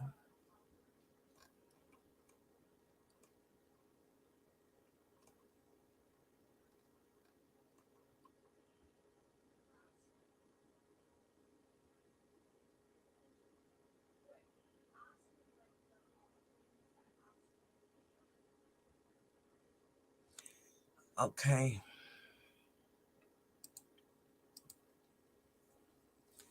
So, what's going to happen here, right?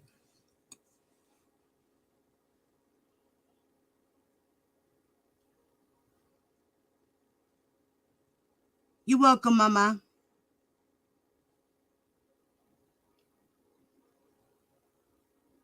Right, and then he kept her. So in reality,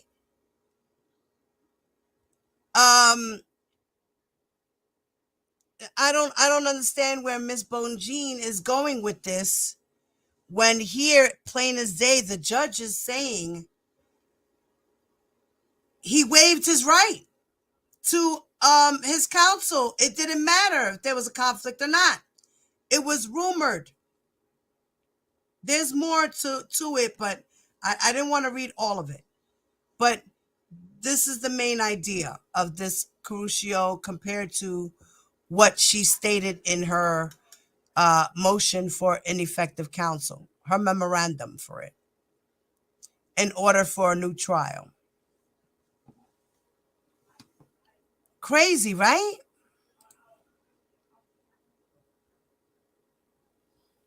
Let's see.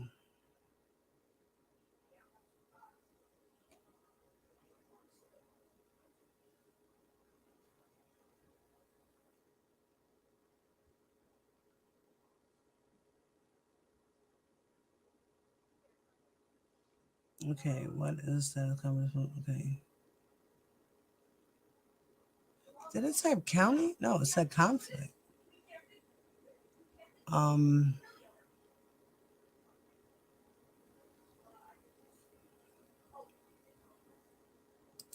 me see.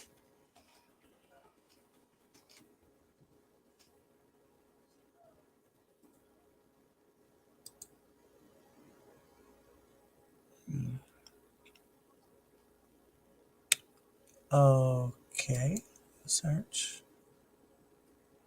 That's it? Yeah.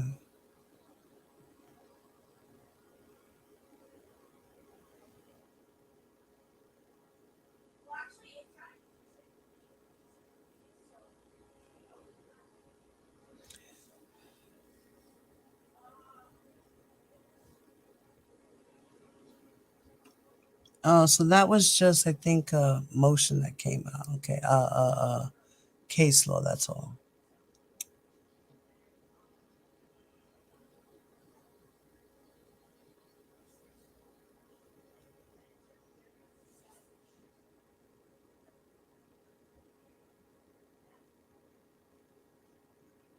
Oh, man. And I see they're still live over there on Levi's channel. Lord have mercy. So, right. Exactly, Beauty. That argument in relation to Nicole won't hold. Right, because at the end of the day, the judge so ordered what she ordered and he waived his right. Nobody coerced him, forced him, none of that. She asked him 20 goddamn times. There's more. She asked him quite a few times before this part. That's crazy. Crazy, crazy, crazy. So that was basically what I wanted to do here today with you guys, was to show you the other motion that came out. Not the motion. It's not a motion. Let me stop saying that. It's a memo. It's a memorandum asking for, in other words, permission, let's just say, to put in a motion for a new trial. So, let's go to...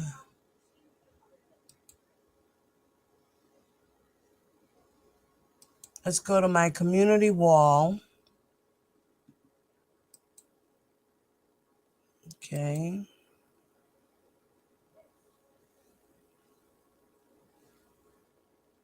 All right. Now, in my community wall, I had posted up the latest notice that was put in today, sometime this evening. And it's an order as to Robert Sylvester Kelly, stating that the court has received the defendant's Rule 29 and Rule 33 motions 269 and 270. And the defendant's request for an additional 30 days to supplement his Rule 33 motion 271. The defendant's submissions do not comply with my individual practices and rules in two respects. First, the defendant's Rule 29 motion 269 is 56 pages too long. I added the two. She said, Rule 29 motion is 269. That's the motion, the docket number. She said, is 56 pages long and no application for extra pages was made. So under my individual practices and rules 4C, unless prior permission has been granted, memoranda of law in support of or in opposition to motions are limited to 25 pages, double-spaced, and requests to file memoranda exceeding the page limits must be made in writing 5 days prior to the due date. So in other words, if she wanted to extend it and make it longer, she should have wrote her in handwritten letter requesting that, saying, listen, I'm going to do this way. And it's not 25 pages. It's more than 25 pages. Can you accept it? That's according to her rules.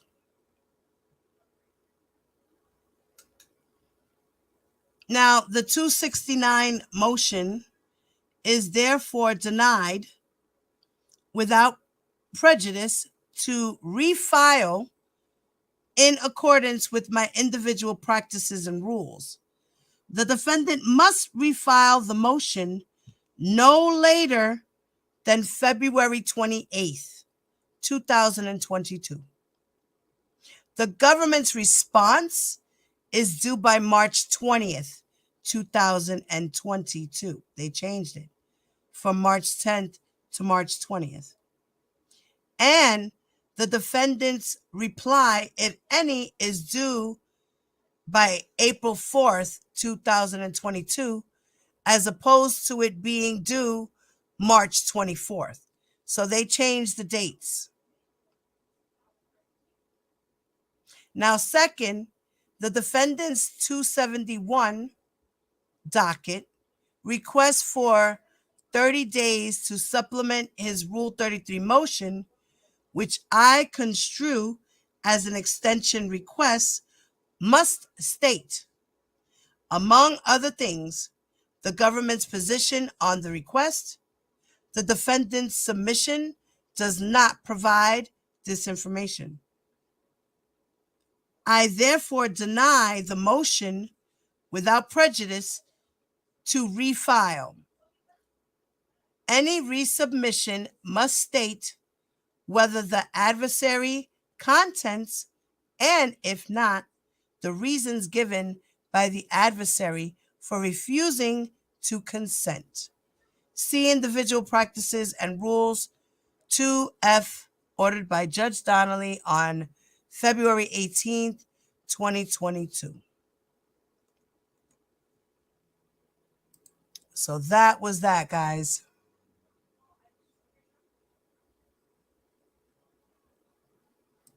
You're very welcome, guys. You're very, very welcome.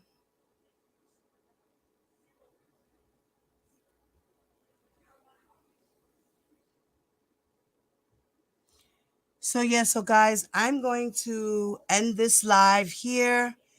Thank you so much for stopping by and hanging out with Diva Divine Light. I am the wonderful host. Thank you, my OCOV family, for always stopping by.